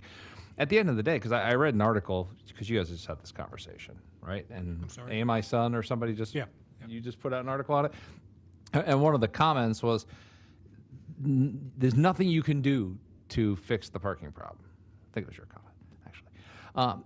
I can 100%. I can fix your parking problem this afternoon. I can fix our housing problem this afternoon. You can fix anything by charging the proper amount for it, because that's how supply and demand charts work. And if you set the exact right price, you're going to fix every problem, because you're only people who are going to go out there to use the parking are people willing to pay for the parking. And then you're not going to have 4 friends taking 4 cars. That's why you don't have 4 people go out to a Bucks game in separate cars and meet in the parking lot, the tailgate. They're all in the same car, because no one's paying $50 a pop for 4 cars to go out there. That's how their parking is set up. At some point, it's going to be paid parking, just like at some point it's going to be paid boat launches, and at some point it's going to be paid everything else, because the state is systematically working towards getting off of a property tax system and moving it towards a consumption tax system.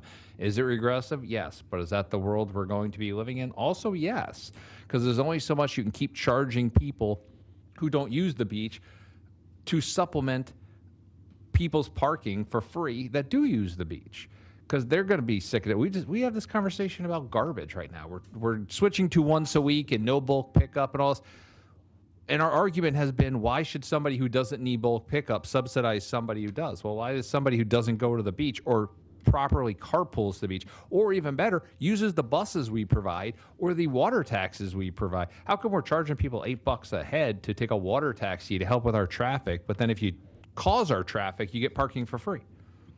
What is their incentive to take the taxi? So I don't disagree with you. I think that's the trend that I think all the counties and cities are going to start trending more towards a consumption-based system, because we're going to start having less and less property tax through higher homestead exemptions, or just property tax declines, or people just being more thoughtful and wanting to lower their millage to give homeowners a break on their taxes.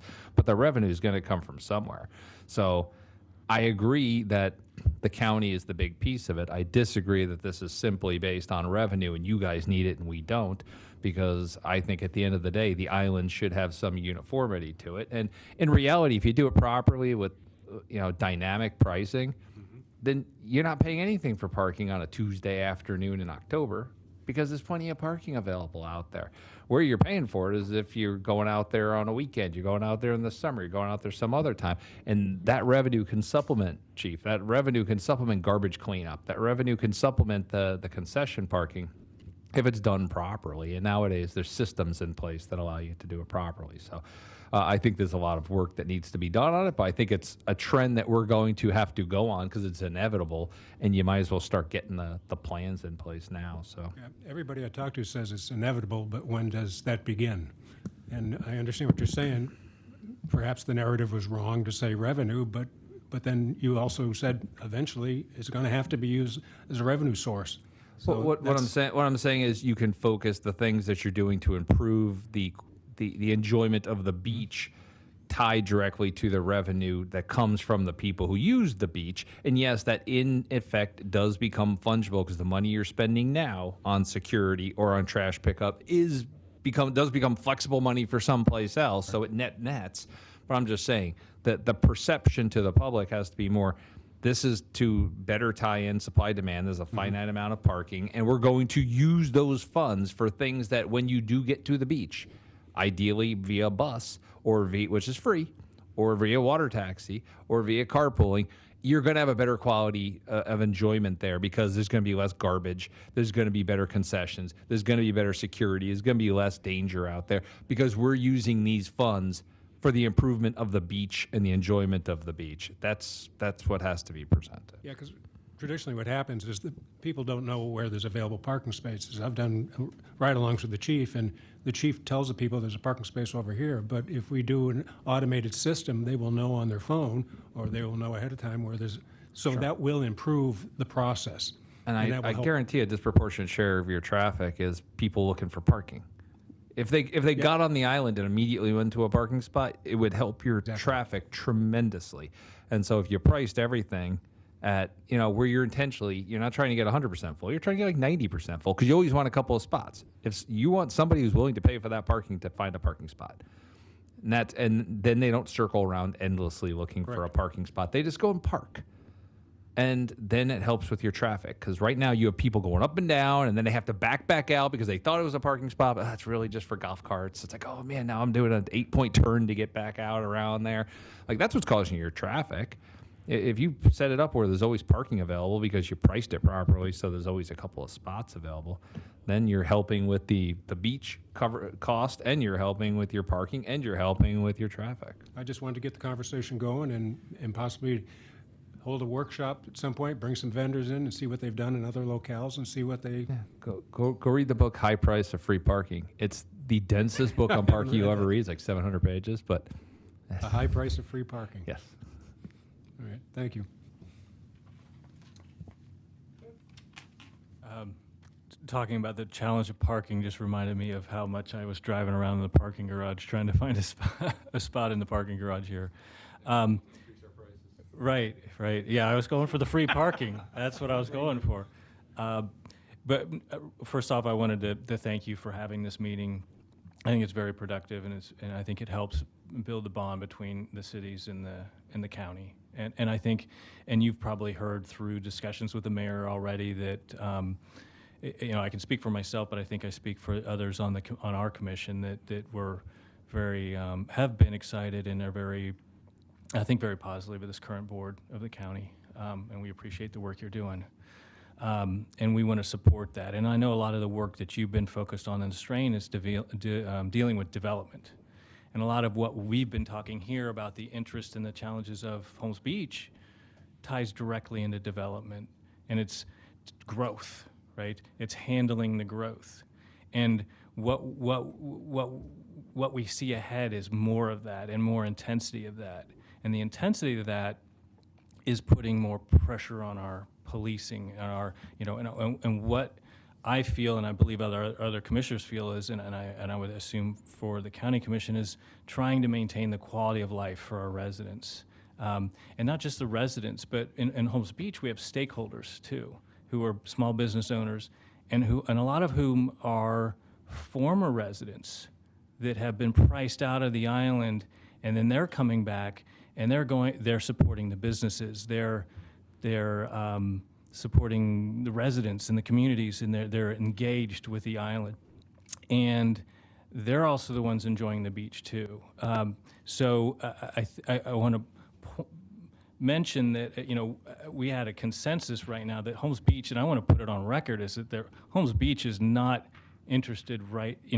We know the word inevitable came up, but we don't want to do that now. It's not about Holmes Beach. Holmes Beach has been about creating a very quaint area for people to enjoy living, and people to enjoy visiting, and people to come in on vacation and enjoy. And that also ties into our concessions on the beach. One thing I wanted to kind of bring it back around to ice cream and hot dogs for you, because I knew you'd really appreciate it. But one thing that wasn't mentioned that I noticed, and it didn't happen to be on Holmes Beach, but it was the vendor, and they actually use a megaphone. So they're coming up by boat, and if you're enjoying the serenity of where we were, was Twin Sister Islands, kind of, off a longboat near in that area, and it was very quiet and everything. And all of a sudden, it was somebody coming out on a speakerphone, drumming up interest in finding out if people wanted to purchase things. And it just reminded me of sort of like somebody yelling out people walking by at a circus and for selling something. And so I think that resonates with some of the interest in looking at what's going on here. We definitely have the safety issue. And again, that's huge with the growth. We have more people, we have more cars, we have people fighting over spots at Manatee Public Beach. I mean, there's a huge incident that happened that required a significant amount of police force to deal with parking person versus parking person, who fighting over a spot. So all of this, just to tie it in together, I think Holmes Beach wants to, I think the other commissioners I've spoken with feel that there's a path forward that supports the county's interest in maintaining a quality beach for the people who live in the county and want to come visit. It also supports the tourists that want to come and help raise funds to support the county. And I feel, speaking for me, and I feel like for some of the other commissioners, we want to be good partners with you and kind of searching the way moving forward with handling the growth and the best way for quality of life and for quality of commerce. So thank you. Any other comments on this item? I just want to thank y'all for opening up the dialogue. We haven't had that in a long time. And the cities make up the county. So the counties has to listen to their cities to understand where they're coming from, to meet their needs. And the county has to be more open with the cities in their dialogue so the cities understand what the county is facing. So the dialogue is so important. So I applaud you opening this up like this, and I hope to have some more so that we can continue to build the relationships and the understanding of what the cities and the counties are facing and get a more united approach to the problems. So I thank you for that. You're welcome. And if you do have any other comments or questions after, I believe Commissioner Sadiq is doing a town hall in your town in an hour and a half, so.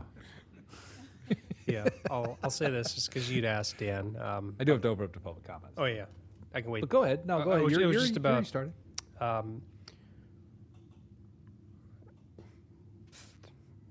3 years ago, the conversation around charging for parking, accusations that have damaged the public discourse about the reality behind actual parking spots, who's in charge, who's not, whatnot. There's a lot of damage that that debate has done, even if the commissioner's gone and cooler heads prevailed.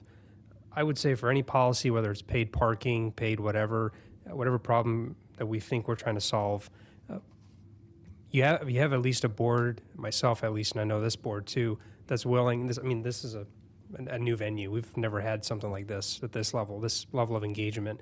You have a board that's willing to work with you and be collaborative, and not just say Holmes Beach is trying to steal parking spots. That's just not that's not me, and that's not this board. I don't think.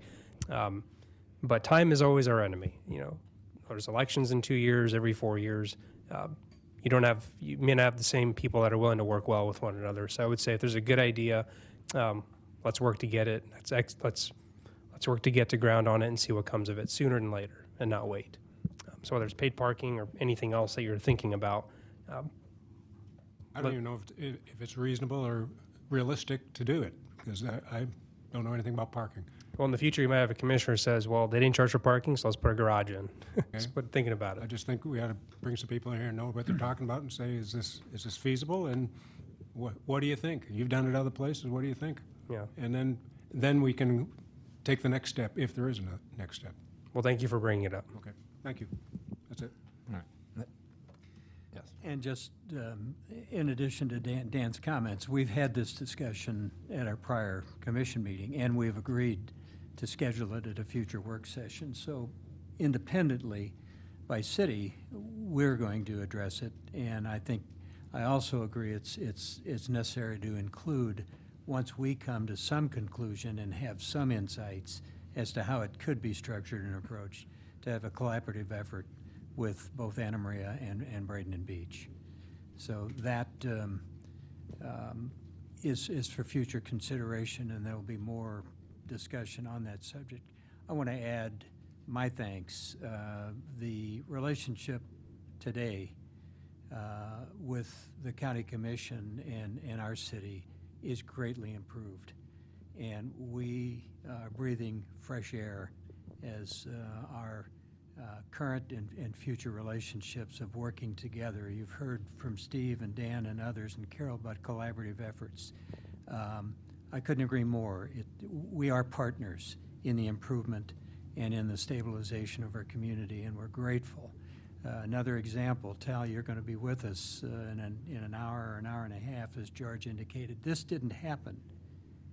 There were until the last election, I can't remember a county commissioner coming for a town hall meeting.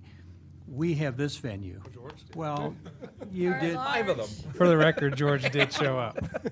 I'm more referring to the prior administration, George. Okay. Yes, and I've attended yours, and will in the future. But it's refreshing in that it's important we have this dialogue directly with you, but for our citizens to have the direct dialogue is equally important. And I'm certain you'll have some interesting questions tonight, Tal. So we thank you for the accessibility and the dialogue. Thank you. Yeah, and you do need to circle up on the parking thing, then I'll go to public comment. You do need to talk to the other cities, mainly because it's like squeezing a balloon. If one city starts charging for parking and the other two don't, then all the parking is going to trend there for people looking for free parking. So it really needs to be all. And honestly, if Holmes Beach does, the other two almost have no choice because you're effectively a donor parking because you've got the most parking because you required parking. So if you start charging for it, the other ones are going to have almost no choice. Otherwise, it's just going to overload the ends of the island. I think one of the greatest sensibilities is we protect our citizens. I have a hard time charging parking to our residents to park within their own city. So that's just one of the many questions that... There's lots of solutions to lots of things. I mean, there are... I mean, it's like when you go on the beach in New Jersey. It's like people who live in that town get the little tag and they get to use the beach. And people who just come on for a day end up having to pay for it. Same thing with lift tickets. That's why you can buy a whole season lift ticket out in Colorado for the cost of like 4 days worth of skiing because they make it cheap for the residents. So Yeah, the parking vendors say they do this quite often. yeah, you can work around that problem. All right. I will open this up now that we've chased out most of the public. I'll open this up to the remainder of the public who stuck with us. Mayor Chappie, Chief Rigney, want to tell us about your exciting MPAC job? No? Okay. Ed, anyone? I'll say something. Ed Ferentz, I need you on the mic. I need you on the microphone. Ed Ferentz, Manatee County resident. I just would suggest the county does budget cycle planning, and I hear y'all asking for a lot of requests. I believe y'all part of us. You're part of the family of Manatee County. We start planning, and you need to submit your requests in spring when it's more palatable to the board to find the funding for you. That's my only suggestion. Thank you. Thank you. Joe, you got anything? All right. You're the last of the public. All right. With that, I will close public comment because there's nobody on the phone. Any final comments? Anyone? No? Well, thank you all for coming. We love having these joint meetings. It's always good having them with all of you. I know we have an ongoing dialogue with you anyway, but it's good when we're all in one setting to be able to have a more meaningful conversation. Don't forget, 6:30 tonight, the Island Branch Library. Go meet your commissioner, Tal Sadiq, and ask him lots of questions about paid parking. With that, we are adjourned. Is parking free tonight? Yes, tonight it's free.